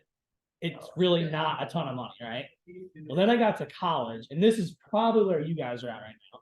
I got to college and $1,000 became a lot of money, right? So I remember I went to college, and my first day of classes, I had like $1,200 in my bank account. Remember that was from like you know, like graduation money and things like that, right? And I went and bought my books, went and paid for my meal plan, went and bought something for I had to buy my uniform for the track team, and I had to buy like a gym membership and stuff like that. Okay. After I got done buying 4 books, a meal plan for the semester, 1 month rent at the place I lived, and my track uniform and my gym membership, because IUPUI was lazy and didn't include one in our tuition. I had like $50 left in my bank account. Now, those of you in college, like you're a sophomore, you probably can maybe relate with that a little bit, where you're like, where'd all my money go? Right? So guys, $1,000 became a lot of money to me when I was like 20. Then I got out of college and I bought my first house. What did I quickly learn about $1,000? That's not even like half my mortgage. Okay. Does that make sense? Yes. So here's the thing. You got to put price in perspective. Okay. So let's do that real quick. Okay. So here's the stats for Indiana. Okay. So I'm not going to read this whole thing to you just for the sake of time.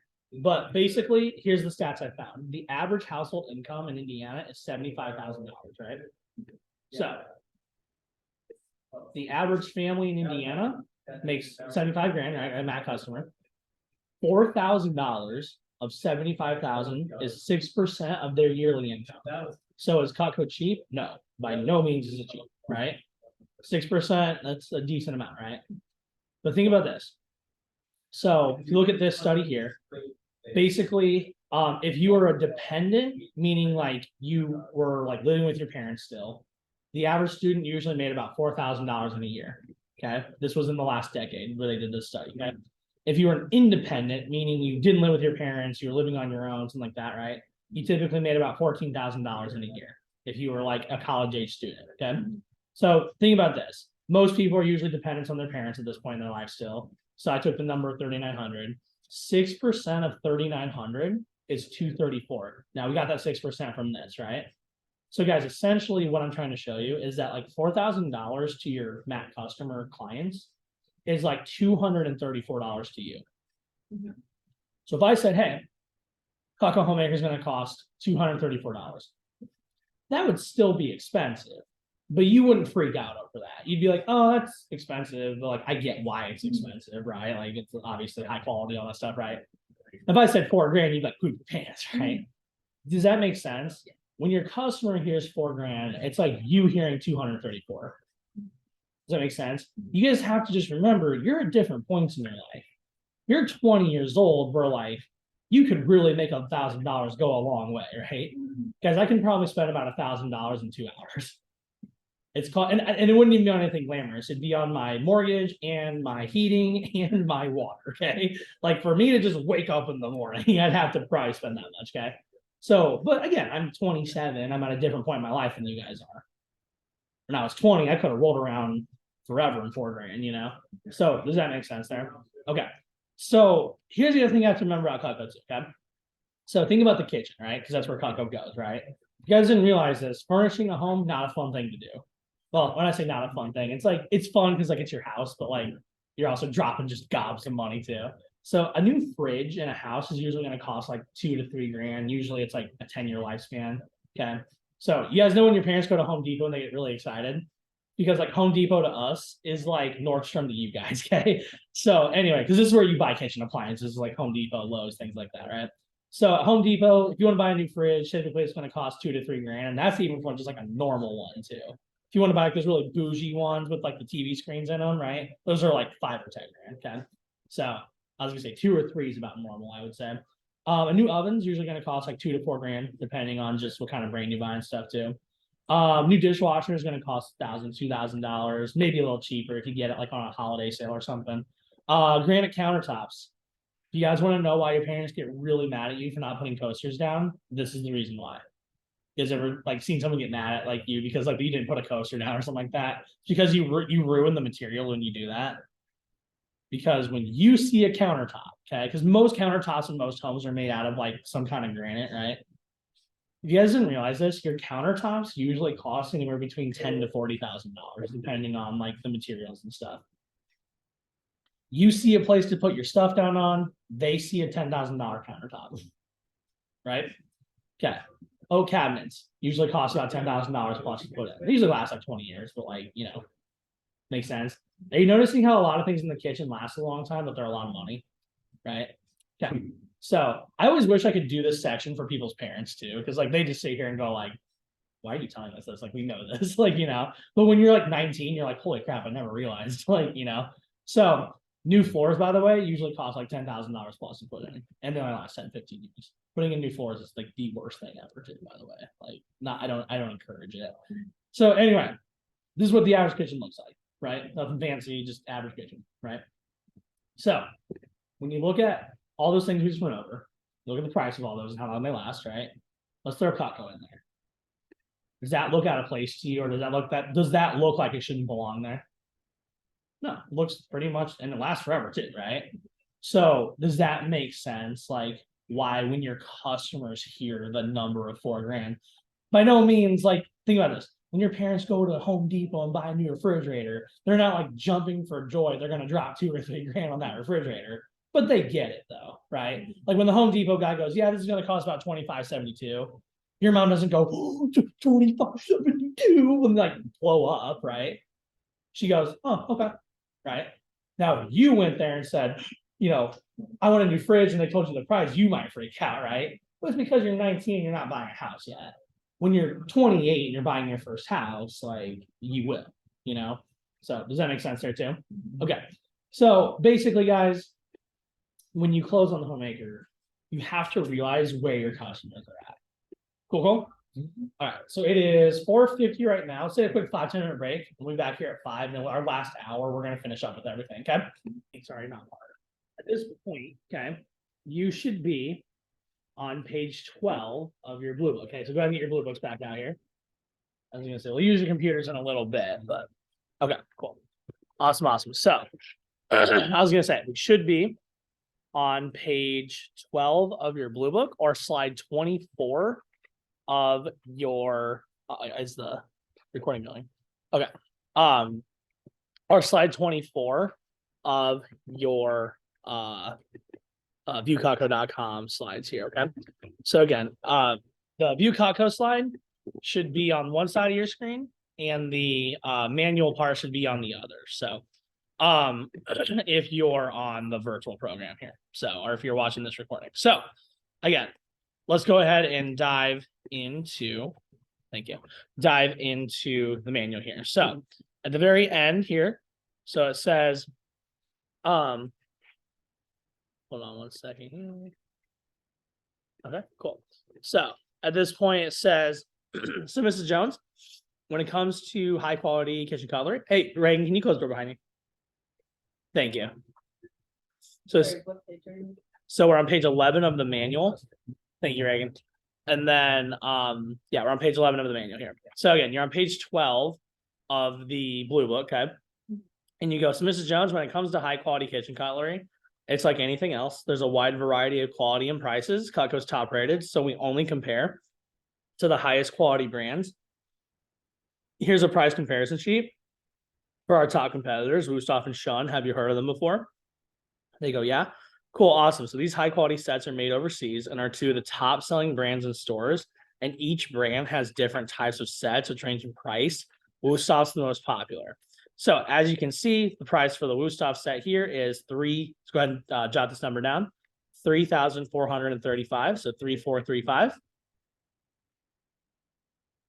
So the blank there you want to fill out is 3,435. Sometimes you can find it on sale for that blank is 2,000. Okay. Sometimes so you can find it on sale for 2,000. Now, there are some major differences between these brands and Cutco. Wusthof has mostly straight edges. So they need to be sharpened constantly, which is a hassle. Wusthof also isn't recommended for the dishwasher, and the warranty is only on manufacturing defects. In comparison, though, Cutco has our unique wedge lock handle, our exclusive double D stay sharp edge, and we have our 4-part forever guarantee, including our free replacement service. Just considering the guarantee and unique features, most people would agree that Cutco is at least twice as good as Wusthof. So when something offers twice the quality and value and lasts forever, you'd expect to be at least twice the price. At twice the price, you're talking over 4,000. Go ahead and put that in the blank there at the bottom. You're talking over $4,000 for a set of Cutco. So then you're going to go to pages 14 and 15 of your blue book. Okay. Pages 14 and 15 of your blue book. And then slide 25 if you're on the virtual program. So the slide, slide 25 here. And then you're going to say, so Mrs. Jones, let me review why so many people choose to invest in Cutco. You'll always have sharp American-made knives that are comfortable, safe, and sanitary. Cutco's guaranteed to last forever, so it would be the last set of knives you'd ever buy. And Cutco saves a lot of money. Most customers who buy Cutco eat out less. If that saves $60 a month, it's $720 saved this year. Over 25 years, you'll save $18,000. Now, there are several reasons why so many customers choose sets. Cutco sets have the right tool for the right job. Sets also have a built-in discount, so it's cheaper. Sets also come with a free cutting board and other free stuff. And sets are much safer because they come in a blocker tray. And we have interest-free monthly investment options, so you don't have to pay for it all at once. Okay. So now at this point, then, you're still on pages 14 and 15 there, or on slide 25. And then you go to the next part here. And you say, so Mrs. Jones, as I said earlier, our Homemaker Plus 8 set is our most popular set. It's perfect for families that cook 2 to 4 times a week. It has the 10 basic tools I explained earlier, 8 table knives, the wood block, and a sharpener for straight edges. Then it says there, point to everything on page, right?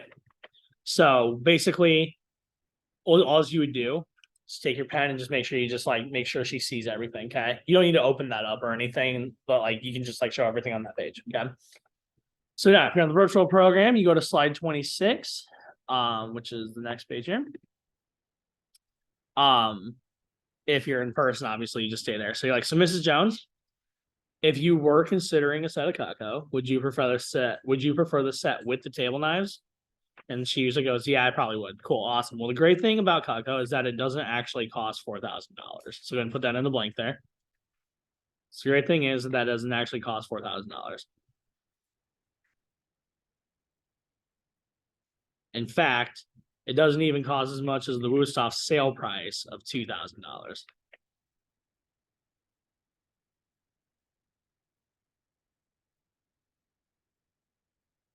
So now, before I tell you guys the prices of everything, I have to be really honest with you guys. So you guys are starting at a really unique time. At the time of this recording, if you're watching this, like you'll probably already see this already, but in like a week or two, so today's date's January 20th, 2023. In like 12 days, the prices for Cutco are going to go up a little bit because like inflation and stuff like that. So these are like the prices for you for the next like probably 12 days. Okay. So maybe you want to book more demos in that 12 days. They will go up a little bit after February. Not a ton, but just like a little bit. So at the time of this recording, the prices are going to be what I'm about to say, okay? But if you're watching this recording after January 31st, 2023, make sure you get the correct prices from your manager, okay? So right now, though, as of this date, the price is, so it says the price for the Sunmaker Plus 8 set is only, okay? So the price is actually, I'm going to put it on the board here. Price is $14.19 paid in full, which includes shipping, but most of our customers take advantage of our 5-month easy pay option, which is only $286 today plus tax.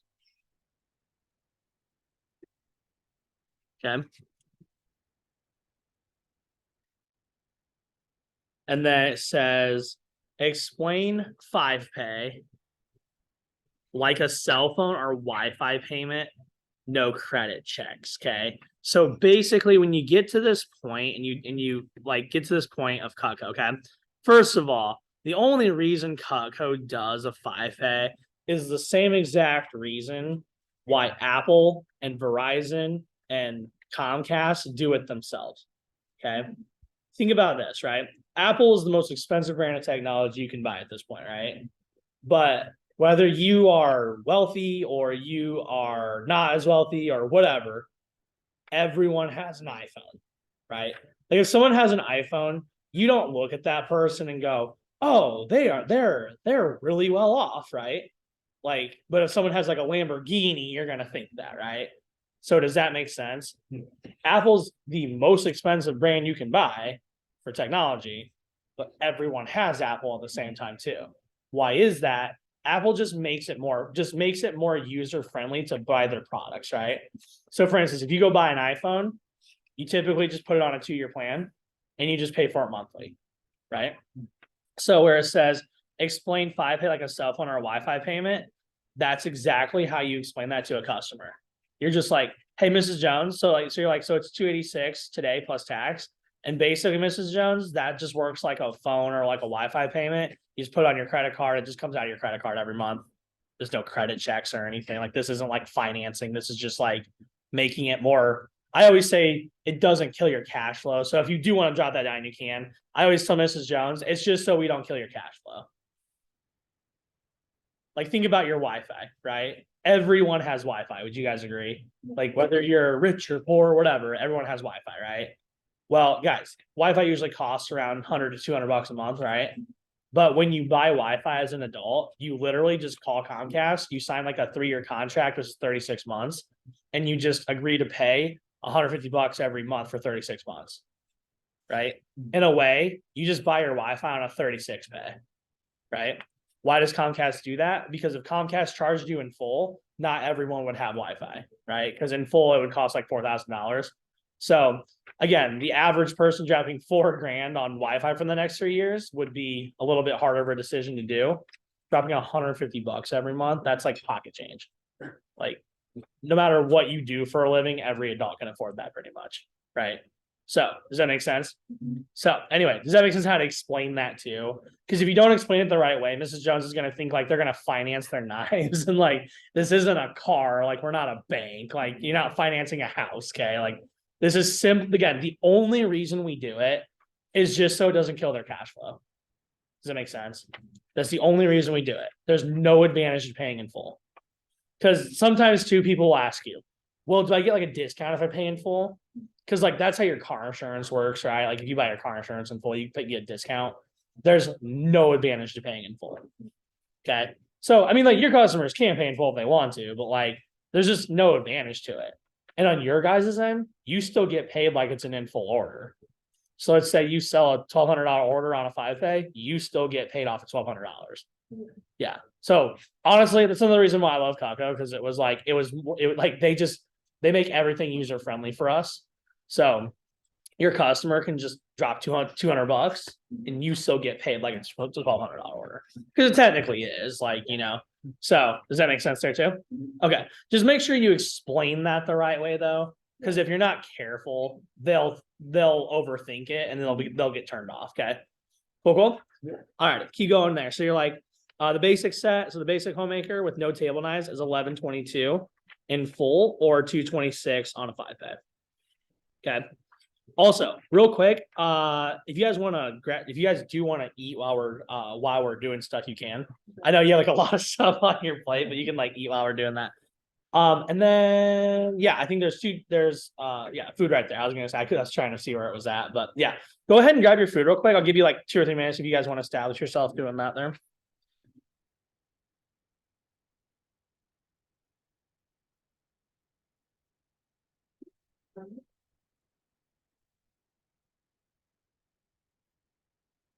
And then do we have like paper towels and like all that stuff or?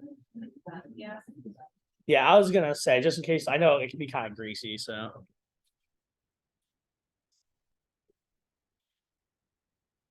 Thank you for doing that, by the way. Are you gonna ever Venmo request me, by the way?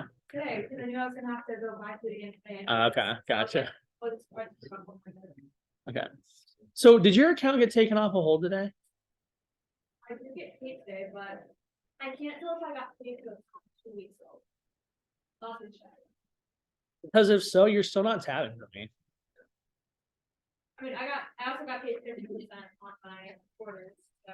Yeah. Which I'm not mad about. Brett might just have like told him to take you off at the end of January, so you still got your bonuses and stuff too. Which cool on him, like that's nice of him to do. So, but it's weird because like everyone else, like even Rihanna's not even like on a manager anymore. So, yeah. But alrighty, cool. Are you guys cool with like working and eating at the same time? Okay, just because like we're almost out of time here. So, okay, yeah. Thank you. Thank you so much. Yeah, no worries. You guys are good. Yeah, feel free to eat and stuff like that, but we're running out of time here. So, alrighty. So anyway, so yeah, basic homemaker's $11.22 in full or $2.26 on a 5-pay. So we also have a buy now bonus where you can buy now, where when you buy now, I can give you, and cross this out in your manuals where it says I can give you a pair of. Like cross that out because I accidentally typoed that wrong. So I can give you the kitchen tools. Okay. So I can give you the kitchen tools, entertainer pack, or super shears for free. Okay. So you're gonna read that. And then you're gonna say, Mr. and Mrs. Jones, I wouldn't be doing my job if I didn't ask you. Would you like to try out the homemaker set today and get your free stuff with it? Then it says be completely quiet and wait for an answer, like smile, right? That is like the best thing I can teach you whenever you ask for the order. Okay. And anything you do in life, not just this job, but just like anything, right? So it's just like, Mr. and Mrs. Jones, do you want to go and get that today? You sit there and like you just don't say anything. Okay.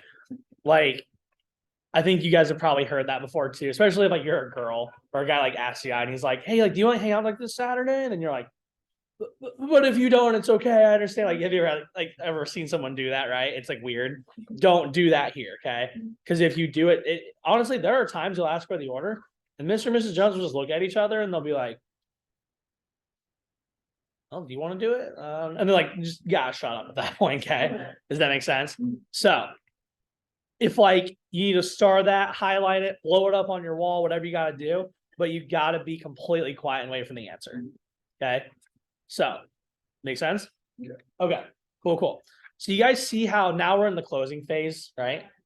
Guys, this is the part of the job, by the way, if I can say this real fast, that reps typically will struggle with the most if they don't have any confidence.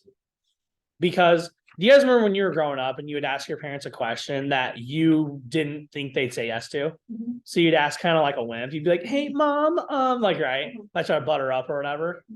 I promise you, if you don't build confidence in this job, that is how you will do this job. You'll get to the end of appointments and you'll ask very weaselly, or I've seen reps do this too. They get so scared, they won't even ask. They'll just be like, so yeah, that's everything. And then it's like weird because then they're like, do you want to like get anything? And then Mrs. and Mrs. Jones are like awkward and they're like, maybe we'll think about it. Like, you know what I mean? Versus when you're just like, hey, do you want to go and get that then? Right. So, all right. So if they say yes, you're like, cool, congratulations, you're gonna love your Cutco. By the way, just so you know, we do have 2 larger set options called the ultimate and signature sets that aren't a ton more. If you want to take out the word that says a ton, I don't know why that's in there, but that aren't a ton more. Sorry, where it says that aren't a ton more or whatever, just like then that's a typo there basically. But basically you're saying 2 larger sets that aren't a ton more. Would you want to see those or are you good? If they're like, you know what, we actually might want to see those 2 bigger sets. You guys see how that folds out there? Yeah. That's how you would show those next 2 sets, okay? Okay. And if they do want to see those, the descriptions for the signature and ultimate set are down at the bottom then, okay? Okay. So then, if they're good, they're like, no, I'll probably just stick with the homemaker. Okay, cool, awesome. Let me show you some gifts and accessories, just so you know everything we have. Then you would turn to page 29 in your blue book, okay? Or if you're virtual, you would just go to slide, hold on one second here. I apologize, in your manual it says page 29, but you go to slide 23. Yeah. Slide 23. So, alrighty. So then at this point, hold on one second here. Go back up here. Okay. And if you're virtual and you want to show the signature and ultimate stats, it's just on slide 27 and 28 there. So, alrighty. So at that point, that's what you would do there. If they say no, you're like, no problem. If you don't mind me asking, what is it about the homemaker that you're unsure of? So guys, another skill you're going to learn in this job is how to learn to deal with objections. Okay. And guys, honestly, that's a part of closing, is knowing how to deal with objections. Okay. So that's probably one of the biggest skills you're learning in this job, is you're going to learn how to deal with the word no. Full transparency. That's what can make this job hard, is you're going to hear the word no. And if you take it the wrong way, it'll kill your confidence. Okay. What you need to remember about this job is that no is not a big deal. In any type of job like this, if you hear the word no 7 times, but you hear 1 yes, what is that ultimately called at the end of the day when you are like closing the order? That's called a what? It starts with an S. It's called a sale, right? So does that make sense? So in this job, you're going to learn how to deal with the word no. Okay. Again, don't be, and again, I think that's probably the biggest thing that I've learned in this job is like, dude, no is not a big deal, but it's how you handle it. If you get told no and you overreact and you're like, well, Mrs. Jones, like, why? Like, it's not going to be a pretty sight, right? But what I learned is that, dude, no is not that big of a deal. And every time someone tells me no, we're getting closer to a yes. Does that make sense? So anyway, so if someone says no, you're like, hey, no problem. If you don't mind me asking, and remember, guys, that's how you say it. So someone says no, and you're like, all right, Mrs. Jones, no problem. If you don't, you see how that's different.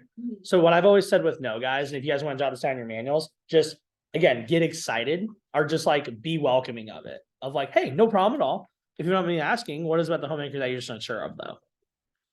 Right? And then they're going to tell you, they're going to be like, well, it's just honestly like the price is just kind of out of our price range, right? Or whatever. Okay. So here's the cool thing about the manual. It literally tells you how to deal with every objection. Okay.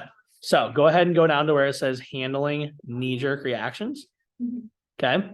And let's go through this real quick. So if they say anything about money, right? They're like, it's just out of our price range, whatever. Okay. You're going to respond by saying, hey, I completely understand. $14.19. That's the price here. That's the blank there. $14.19 is a lot at once. Just to remind you, that's why Cutco does our easy pay like Verizon or Comcast does. You can put Apple there too. Verizon, Comcast, or Apple, whatever. That's why Cutco does our easy pay like Verizon or Comcast does. So it just doesn't kill your cash flow. Again, that would only be about $286 on a 5-month easy pay. Would that sound better, or should we look at a different option? Do you see how like you're reminding them, because a lot of times too, guys, when you say 1419, that's like the only thing they hear.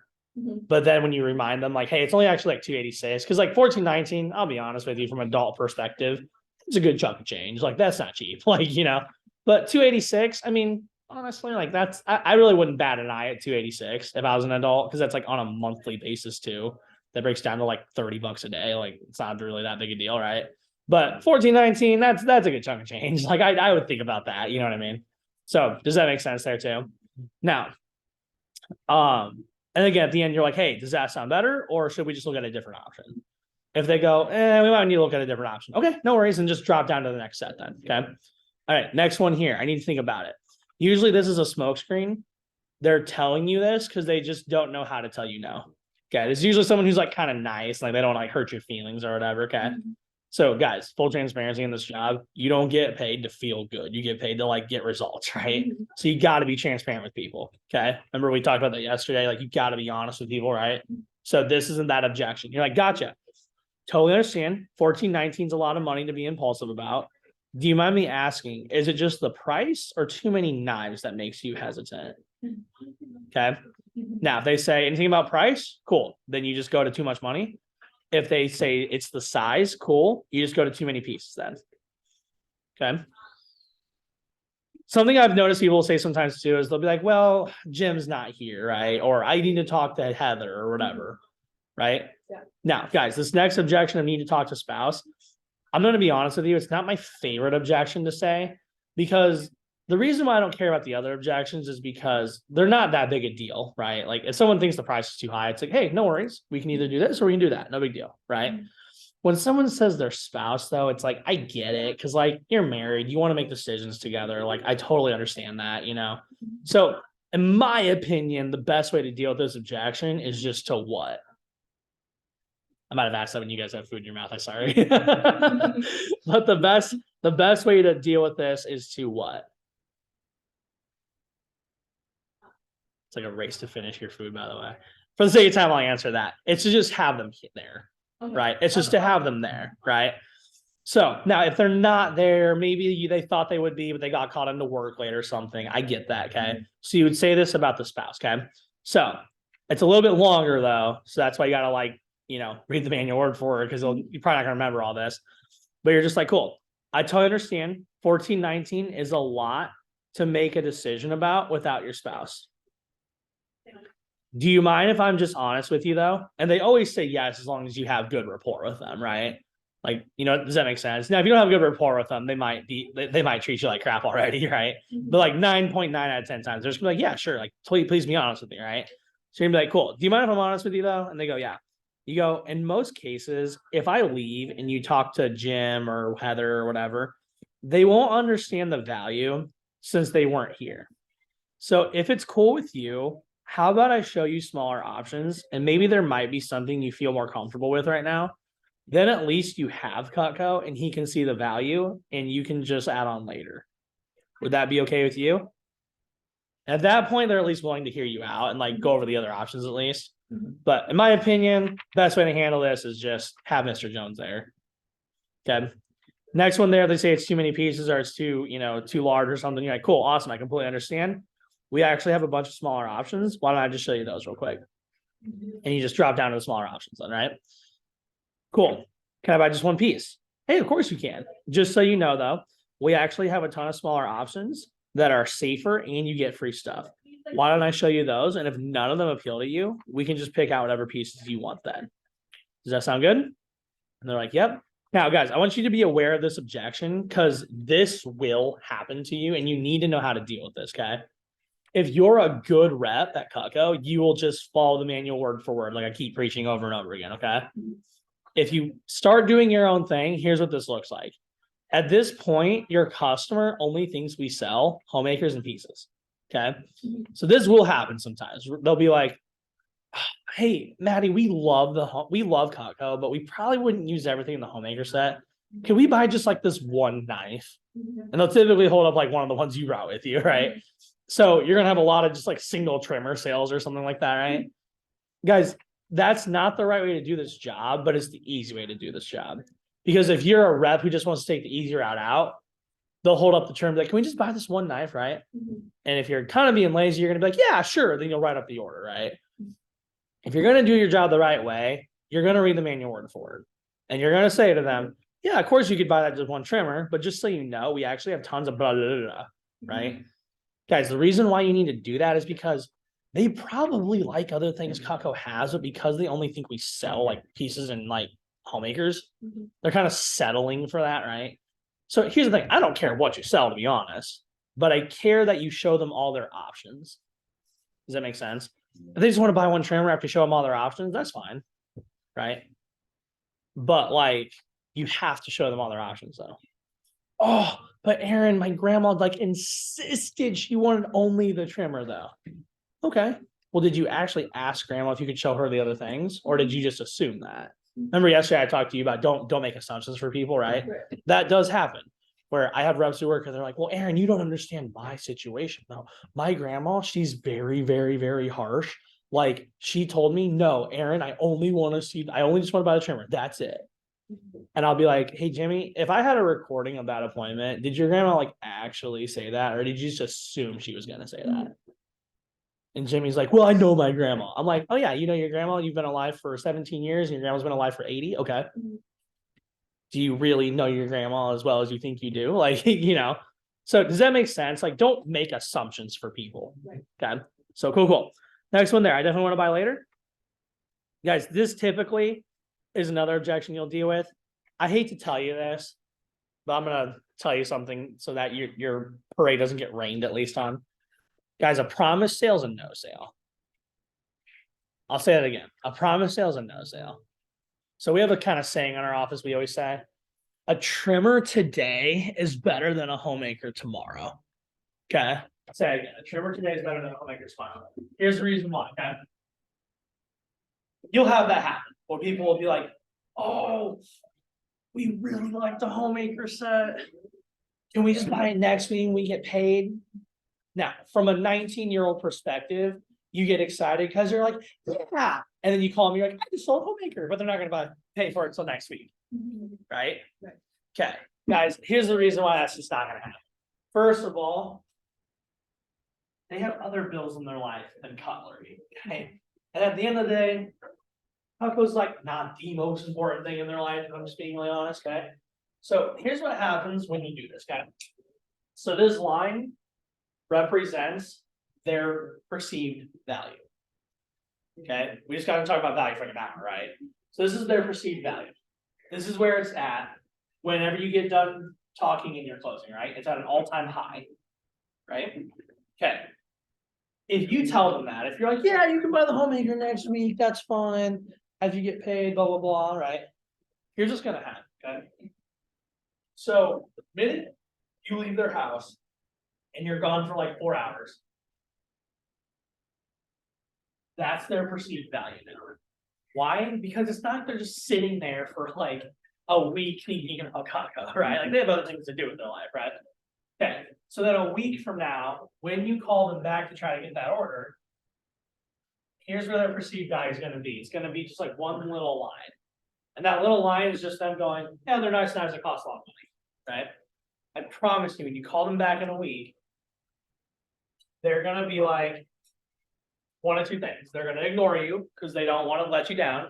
So ignoring you is easier than just facing the music, right?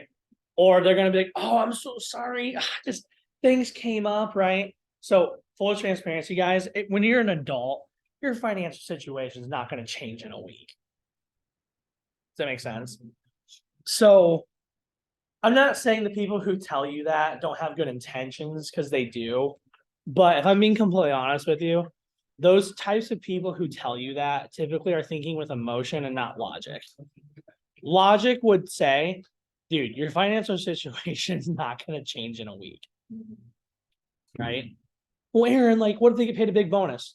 They have other things in their life they have to pay for too. You realize that, right? Like they have a mortgage, they have kids. Like, I don't care if they make an extra 10 grand next week. Like, they're going to have other things to pay for. Right? Does that make sense kind of there too? So guys, here's the thing. I would rather them buy a trimmer today, because remember that line I just showed you? Here's what happens, right? If they actually buy Cutco and they use it every day, that line gets rebuilt every time they use Cutco, right? So here's what I'd rather have them do. I'd rather have them just buy one trimmer, use it every day, be reminded why they love Cutco every single time they use that trimmer. So then 3 months from now, 6 months from now, a year from now, when their situation could be different then, right? Like your situation is not going to change in a week, probably, okay? But in a year it could, in 2 years it could, right? At that point, they go, oh, I love this trimmer. Maybe we're in a better spot now. Okay, now let's buy more later. Does it make sense? But I promise you that's going to be a no sale if you just take their word for it. Okay. Make sense? Okay, cool. Now, where it says if your customer loves the Homemaker Plus 8 but is on edge, call office for friends and family discount. Full transparency, we're not going to get a chance to probably teach you everything we wanted to today. So especially if we want to do fast start prizes. So here's the thing: if you're ever on an appointment and you can get completely stuck, okay, you're just like, I have no idea what to do. Never forget, call us during your appointments when you need help. Okay, that's why we're here. We're here to help you. So today, let's say your first appointment's tonight, and you're in an appointment, and you're like, crap, I don't know what to do. Here's what you literally need to do. Remember, be transparent. Hey, I'm new. I just got out of training like an hour ago. Can I call my manager real quick? Yeah. Guys, your customers aren't going to tell you no to that. They're not going to be like, no, completely screw up. Like, like they're going to tell you to like, yeah, call your manager. That's fine. Okay. Cool. All right. Let's fly through the rest of this because we're almost done. Okay. Now, next one here. Hey, Reagan, give me a favor. You come. You need to do this. All right. Is that yours? Oh, I didn't know that. Okay. So let's move on to the Galley plus 6 set. Okay. Hey, if I really wanted to be like that guy, should I go out there and be like, oh, we're in training right now? Were you hearing the guy did that? I was gonna say, should I go out there and do that? Should I be like, oh, guys, we're a nationally ranked office, okay? We're running training. I act like my life's more important than theirs. It does sound like they're having a lot of fun out there, though. But I was gonna say, actually, I might go hang out with them.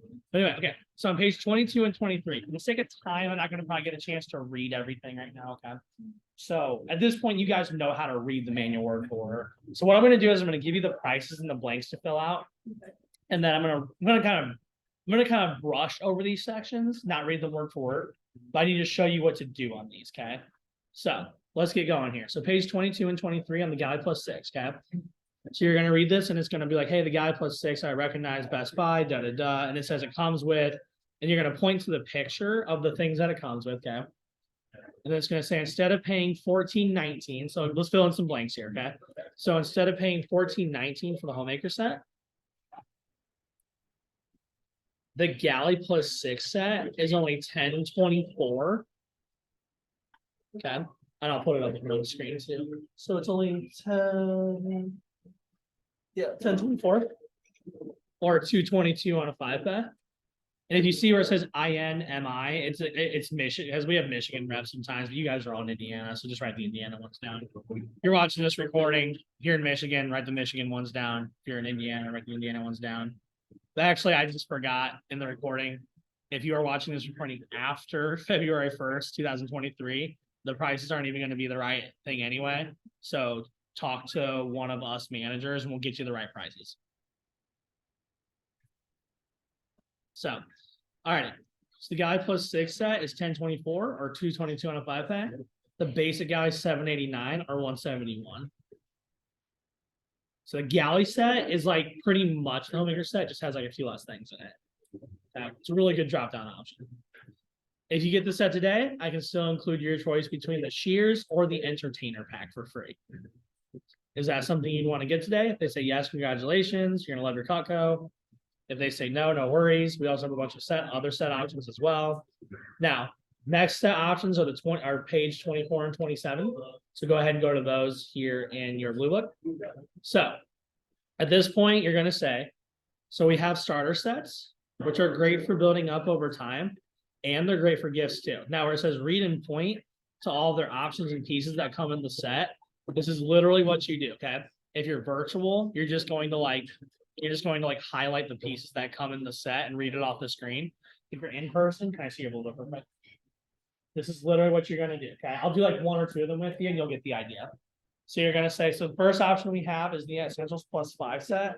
This comes with the paring knife, spatula spreader, turning fork, petite carver, and the petite chef. You see, I'm just reading off that. Now, if you can't read upside down or you just like whatever, don't remember the names, you can either like turn it that way and do this. Or when I was new and I had no idea what I was doing, I went, so you get like that knife, this spatula thing, the fork, the other knife here, that chopping knife there. Like literally, you just got to point out to them what it is, okay? And then they get everything that's on the picture. So you actually get the block, the table knives, and then every set also comes with a cutting board as well too. So when you sell Cutco sets, they're like a meal at like a restaurant. Like they come with a side and drink, right? So like here they come with a storage option and a cutting board. Okay, make sense there? Okay, then you go. The next option we'd have is the Studio Plus 4 set.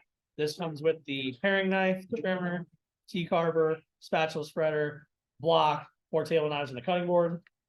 Next option we have is the Space Saver set. This comes with like the short paring knife, the long paring knife, the trimmer, petite carver, petite chef, no block that can be mounted on the wall or in the drawer. Also the sharpener as well, and the cutting board. So you guys see, I'm just reading that off there. That's all you do basically, okay? So cool. Yeah. All right. Then you go. No, you're good. Then you go. So so you read and point out all the options and you go, so out of these 6 starter sets, Mrs. Jones, which combination do you like the best? And it says let them flip between the pages. So at that point you can like let them like choose, right? And then you go, cool. So you present the price of their favorite starter set only. And you go, cool. So that set is only blank in full or blank on a 5-pay. If you get the set today, you can still have the super shears for free.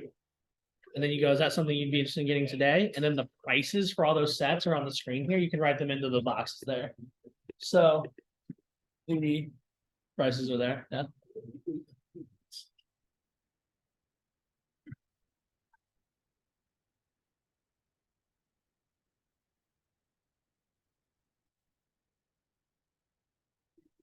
I should really go out there and like just act like I'm not working. I thought that was funny yesterday too, and that guy said, It's a national like something, like yeah, seminar. I didn't care. I just thought it was kind of pretentious how he was just like acting like he was better than us. He was like, is this kind of how he say? Okay, that's a good example of it's how you say it versus like what you say. Because like he was like, He did. yeah, he like I just like he just came in here like so just like condescending. I was like, a simple hey, is it cool if we just kind of quiet down a little bit? I'd be like, yeah, sure, dude, no worries. Sorry about that. No Say- warning, either. Just staying there and waiting. Yeah, Yeah, with the doors closed and underneath us. I was like, okay. yeah. Yeah. And the funny thing is too, the owner of the place I was talking to earlier, he didn't care. He just was like, whatever. Again, that was a good example of it's not what you. I'm sure you guys know what your concert prices are. So let's go through this real quick, and then if you guys need help during appointments, you just call us, okay? So here's how you're gonna do this last one, okay?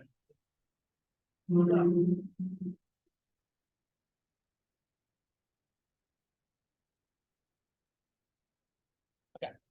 So this last part here. Oop.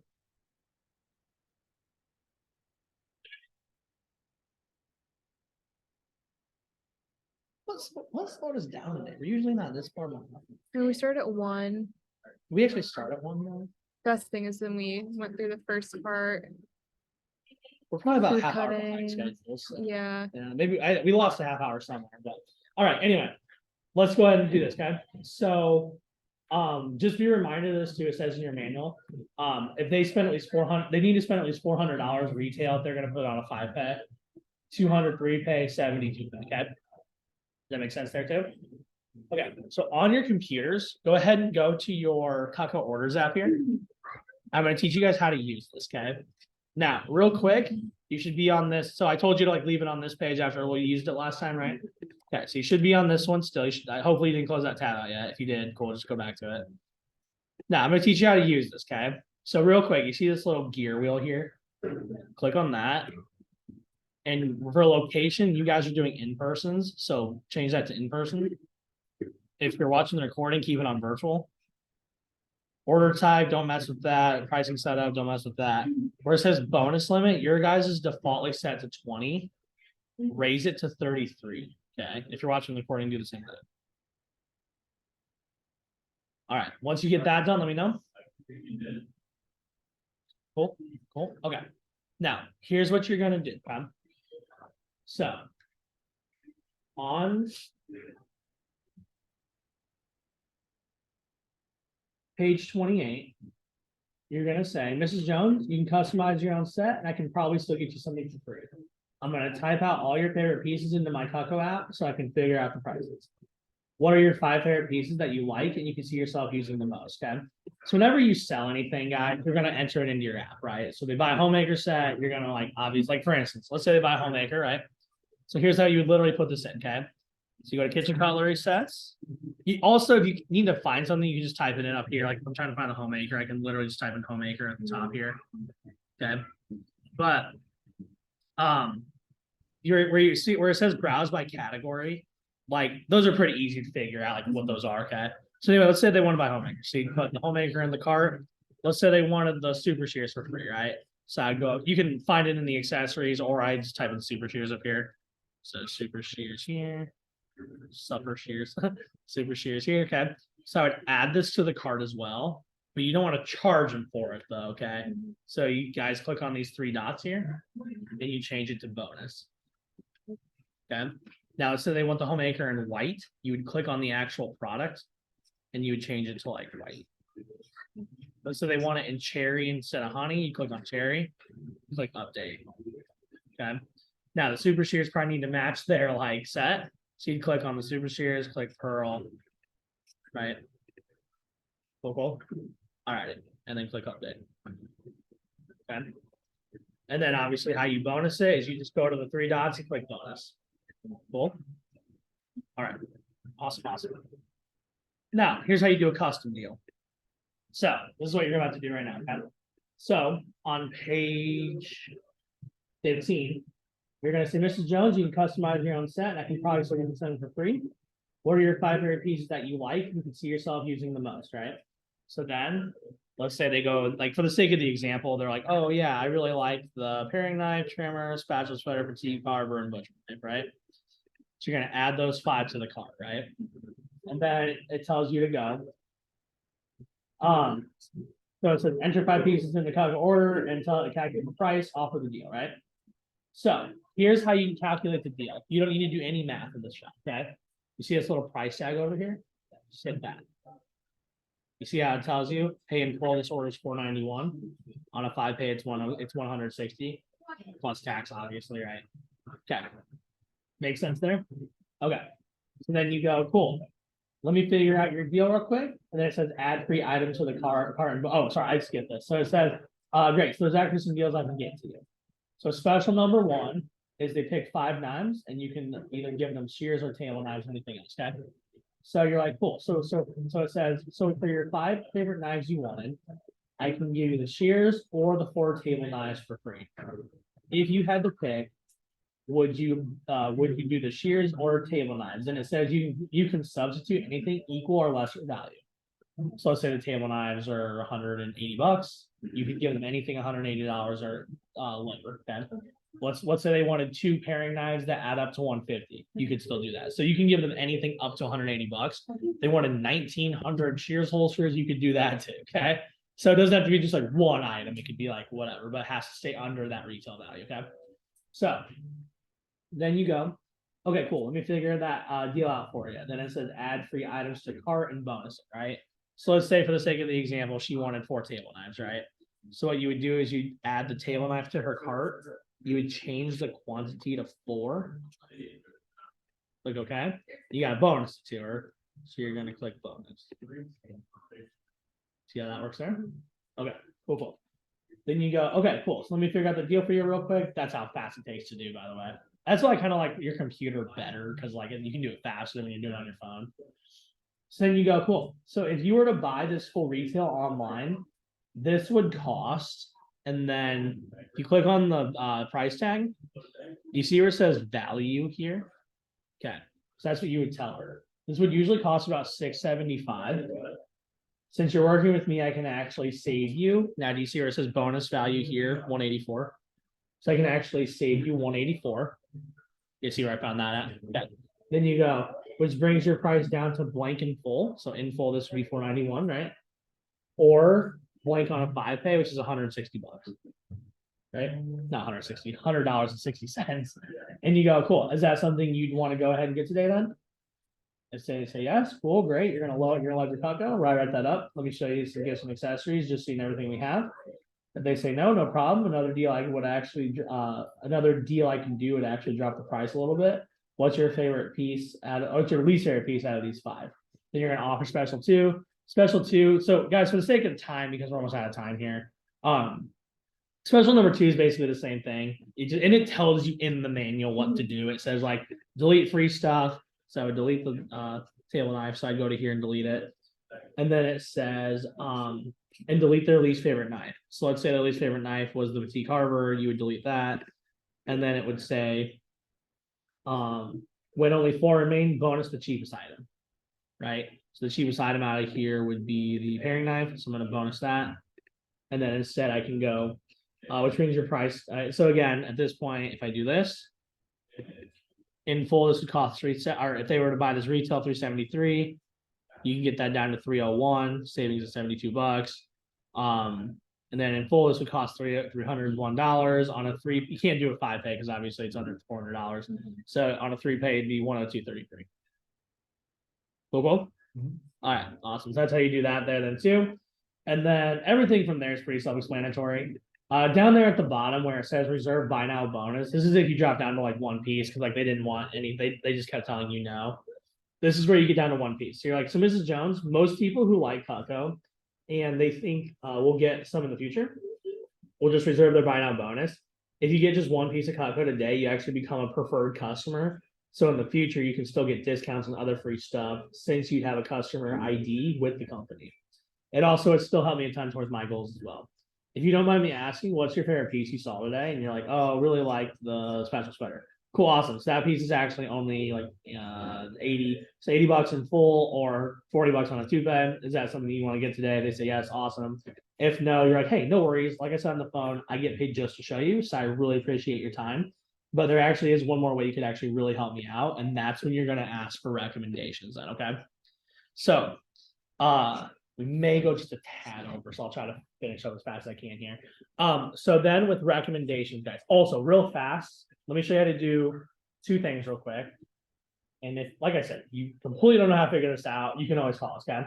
So for showing Cutco owners, basically what you do when you show Cutco owners is you still share your goals, you still go over the forever guarantee, you still do all that stuff. The only thing you don't do is basically just like go over every piece in the homemaker because like they might already have it or something. So basically when you show, and again, when in doubt, just read the manual word for word, but the manual gets confusing. Basically what you're doing with Cutco owners is you're just upgrading them or helping them buy more Cutco. Okay. That's what you basically do there. Okay. When it comes to gifts and accessories, here's how literally you're going to show them right now at this point in your career. Okay. Now we have lessons and stuff as time goes on how to do this like more correctly, but here's how you do it. Can I see your blue book real quick? When you're new, okay, here's how you show gifts and accessories. You ready? Literally all you do is you go to this page here. So gifts and accessories start at page 29, okay? And you literally just go, hey, Mrs. Jones, is there anything on this page that kind of just catches your eye at all? Like, or I usually just like go like, so Mrs. Jones, are you like in the market for any like flatware or anything? Yes, no, maybe, cool, awesome. If they say yes, you could add it to their list. If no, then just move on, okay? Well, Mrs. Jones, what about cookware? Do you have any interest in cookware at all? Or do you have any, are you in the market any cookware? Right? If they want to know about the cookware, all the information's here. Okay. It bewilders me when we have reps on our team who are like, we need info on the cookware. I'm like, can you not read? Like, I never get that. Like Goble did that last week. He's like, my customer really wanted cookware, but there's no information on it. I was like, Goble, do you know how to read? Like, it is right here. It tells you exactly what it's made out of. Like, You just send them the video just to show their customers. I know, like Corinne called me and did that too. Corinne was like, yeah, I wish the blue book had info on the cookware. I'm like, Corinne, it's blue. Like, so just like you gotta pay attention is what I'm telling you right now. Okay. So, I'm not being critical of them. I'm just saying, like, I was like, guys, I don't know what else you want me to give you. Unless they have a different blue book, but No, they all have the right blue. I know, books, that's what I so, mean. Yeah. It's like, unless they have a different blue book, it's right Yeah. there. So anyway, and then so once you get past cookware, then you get to this page here, and you're just like, "Cool, Mrs. Jones, did you want to add any table knives onto your order?" Which honestly, this is why you show gifts and accessories. Because let's say someone buys a homemaker, but they have like 12 kids, 8 table knives isn't gonna be enough. They can always add on more. Okay. Cool, Mrs. Jones. Anything on this page look good to you? Steak knives or anything, right? Cool. Gadgets, you know, hey, any of these things look cool to you, like that. This is literally how you show gifts and accessories. You don't need to go into detail. You just point and go, anything on this page catch your eye at all? Any cheese knives you want to look into? Cool. Hunting knives, sporting stuff, all this stuff here, right? I literally don't even go through it. Like I'm just, or when I was new, I didn't go through it. I just was like, hey, anything on this page catch your eye at all? And guys, a lot of times people like will want these things and you didn't even like my best friends, like PJ and Tanya Felger, I gave them a fishing knife for free. This is the fishing knife here. PJ knew more about that than I did. So a lot of these extras, people will actually know more about them than you do. Does that make sense? So, and as you work here longer, you tend to learn more things as you go. But for the sake of time, even if we had plenty of time, I really wouldn't go over this too much. Like there's a reason we only train you for 2 days. It's not like that important. So, gift sets, nothing really important about these other than the fact that they're just made for gifts and like weddings and holidays. Usually, what I say at this point is I'm just like, Mrs. Jones, do you have any weddings, birthdays, or holidays coming up at all? And if they say, yeah, we actually have plenty of them coming up, I usually, hey, it's buy 3, get 1 free. I've had kids who said that to their customers and they bought like 6 gift sets and it's probably about $200 a gift set. So it's a cool $1,000 order at that point, right? So cool there. And then there's the sheath page right here that shows them their sheath options for everything they do. So cool there. All right, we got 2 more things to fly through real quick, okay? So we have recommendations and we have your fast start stuff, okay? So recommendations, let's go ahead and do these real quick because you need to do this, by the way. Like if you don't, you're gonna run people sick. So for recommendations, let's go ahead and go to page in your manual. Go to page 20. Where's your rec page at? 17. There we go. Okay, and if you're watching the recording, it's on whatever page Reagan shows you there. And again, for the sake of time, here's what I'll say about recommendations. Okay. This is the one part of the job you do probably, if you want to get good at this, okay? If you want to just be average, you could just read this word for word, okay? If you want to be actually good at getting recs, let me give you a piece of advice, okay? You need to memorize this, and it's only 1 page, so it's not that hard to memorize it. And if you do a ton of appointments, like you'll just naturally memorize it too. But if you want to get really good at getting recs, you need to memorize this page and make it your own. Does that make sense? So let's go through it together and I'll show you. Can you get Kaiser's rec binder for me? So here's how you, again, at the top of the page, it says there too, ask for recs before you write up the order, but before you leave, right? So you're going to write up the order and then you're going to ask for recs. Does that make sense? Thank you. So 4 keys tells you there, ask with confidence, have great rapport, follow the script and memorize this, okay? Does that make sense? So you're going to say, Mrs. Jones, I'm going to go ahead and get cleaned up. Thank you so much for your support today. I hope you had a great time getting to meet me. And if you're watching the recording, just follow along with your script. It's a little bit different, but again, it's pretty much the same type of concept though. So then you go, but there's actually just one more thing I could use your help with, if that's okay. And they go, yeah, what's up? Well, I get paid every time I show Cutco, but I can only show Cutco to people I've been personally recommended to, since the company doesn't want me seeing strangers or anything. And since my goal with the job is to blank, and that's where you talk about what your goal with the job is still, right? You know, so you guys mentioned that earlier, like your reason why you're doing this, you're going to kind of reiterate that there, okay? So you're like, since my goal with the job is to whatever, build experience, whatever, I'm trying to schedule as many appointments as I possibly can. So what would really help me out is while I'm cleaning up, if you could just jot down like 10 to 20 people who might be nice enough to meet with me, I would really appreciate that. Again, they don't need to be people who you think would buy, just nice people like you willing to take a look, or sorry, who would be nice enough to see me since I get paid just to do appointments. Here's a pen and paper, put down as many as you can. Most people use their phone/address book, okay? And then what you're going to do is on the GB Docs folder, you'll see this. Now, if you're virtual, what you'll do if you're watching this, you'll actually make a Google Sheet that should be in the GB Docs folder as well. And you're going to share it with them. Okay. So you're going to share your Google Sheet with them and they can just fill this out. Okay. If you're in person, what you'll do is you'll go to the GB Docs folder here. I'll pull it up for you. So you go to the GB Docs folder. And I apologize, we don't have these for you here. So you have to like print these out at home. But there is where it says L demo materials. Go into there. So V stands for virtual, L is live, right? You see where it says recommendation sheets? What I would do is I would print these out, okay? And I would literally dedicate a binder, okay? So it could be one you buy at the store, it could be one you just have laying around around your house. And I would literally put them in here like this. And what I would do is, let's say, have a double spot. On your rec sheets, you'll see like smiley faces like there. They're actually right here if you guys want to see them. You'll see like 10, 20 there, right? So then you're like, cool. Every 10 recommendations after that is an additional sponsor. So let's say like your grandma gave you 40 recs, you could write that down 40 times, okay? And it says, once I get 50 sponsors, I get a scholarship from my manager for school. Or it says show progress. You just keep track of your recs up here. Okay. Now, if you're virtual, there's literally a sheet on your workbook that says customer sponsorship page. And then obviously you'll just have them, you'll put their name down 4 times in there. Okay. So anyway, at this point you'll go, cool. So Mrs. Jones, I'm gonna go ahead and let you get started on this while I clean up. Thank you again for your help. This helps me reach my goals and continue doing this awesome opportunity more than you know. At that point, then you get up. Here's what you do, okay? You get up, you go wash your stuff off in the sink or clean up after yourself while they're doing that, okay? Pro tip, do not interrupt them. So say you're washing your stuff up in the sink, right? And they like are still writing and you're already done washing all your stuff off. Dude, wash your fatigue harbor 90 times if you have to. Okay. Like, don't interrupt them. Because what you don't want to do is get done washing your stuff, go sit down at the table next to them, and then they just like stop writing because they think you're like done. Dude, I will wash my fatigue harbor 900 times if it means I get 70 recs out of it. Your fatigue, the little joke we always say is your fatigue harbor can never be too clean. Okay. So cool. All right. So that's what you'll do there.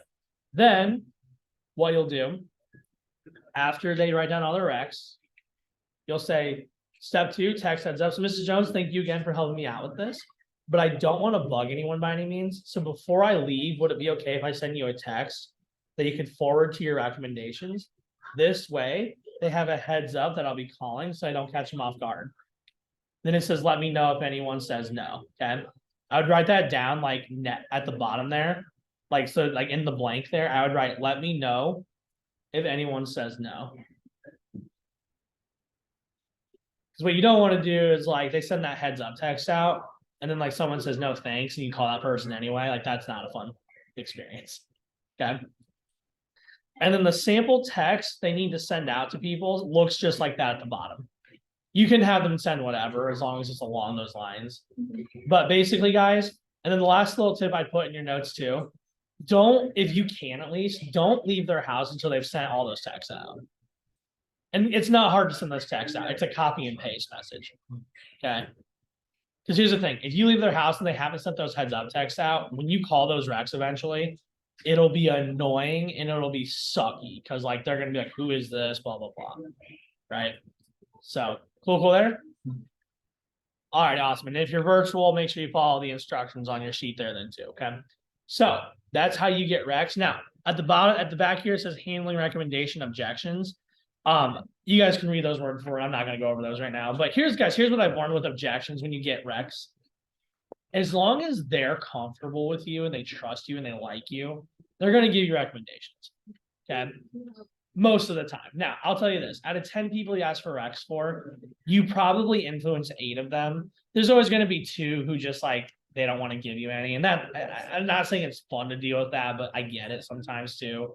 Like if they're just like paranoid or whatever. But like 8 out of 10 people will probably give you recs if you just ask with confidence and you have good rapport with them. Okay, cool. All righty, awesome. So that's everything we need to go over today. I apologize, some of that was a little rushed, but cool there. All right, we are good to rock and roll. if you guys can spare 10 minutes, I can go over your fast starts. If not, I can do it with you later. Can I do it later?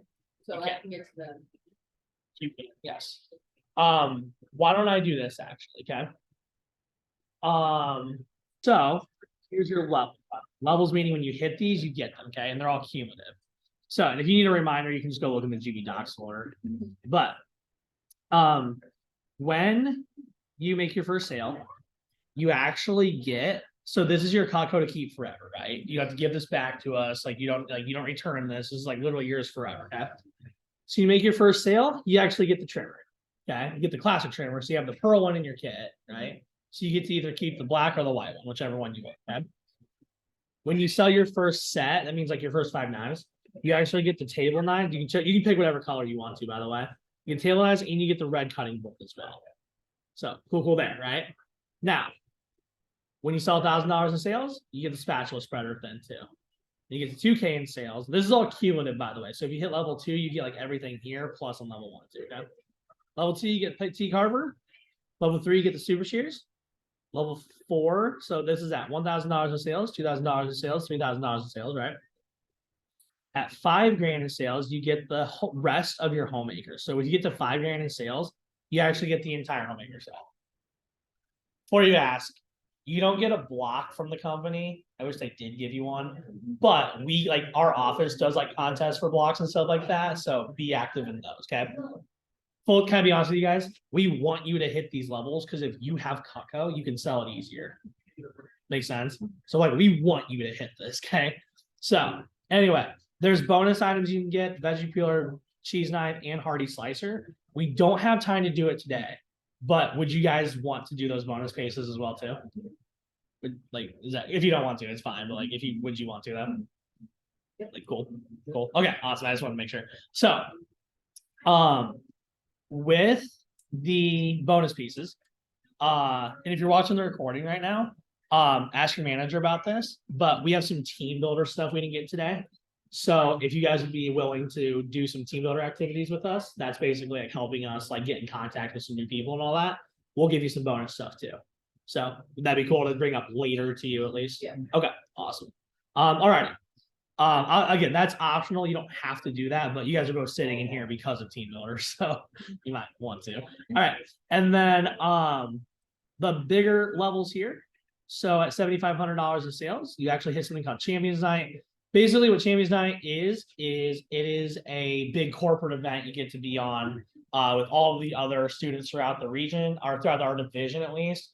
Basically, think of like a really cool corporate sponsored hangout, like fancy dinner type event with all of the other top students throughout the region. That's what that night is, okay? And then at 10K in sales, we actually give you custom Nike shoes.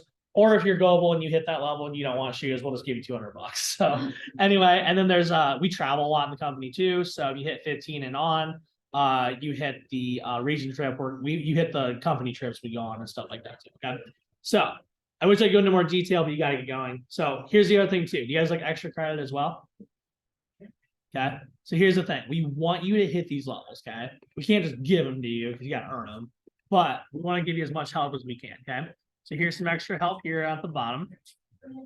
If you complete your first 10 appointments, qualified meaning like they're real appointments. You can't see like your grandma's like dog, okay? He's your grandma, you can't see your grandma's dog, okay? So anyway, as long as you complete your first 10 demos by Monday at midnight, that's your first 3 days, right? You actually get double credit on your sales for like the rest of your like fast start. So for instance, let's say you sell $1,000 in your first 3 or 4 days. Then the back half you sell $4,000, you'd get credit for $8,000. Okay, you'd get credit. You don't get like paid extra, but like we buy your fast start prizes for you. So like that's why we can give you credit for that. Does it make sense? So really, that's the reason why 10 is really important there. And then also another thing you get too. So this level here, every personal recruit or whatever to extra $1,000 in credit. We'll talk about that more later when we do team builder stuff with you guys. But the other thing I'll give you here too is if you actually, we already were number 10 qualified demos there. So anyway, there's also opportunities for you to get extra days on your fast start as well. But that's part of team builder too. So we'll go over that later. Okay. So, how about on Monday, when we get back from our thing? Before I send you guys the advanced training clips, we'll go over team builder stuff with you. Okay. Is that cool with you? Yeah. Okay, awesome. So focus this week on focus this week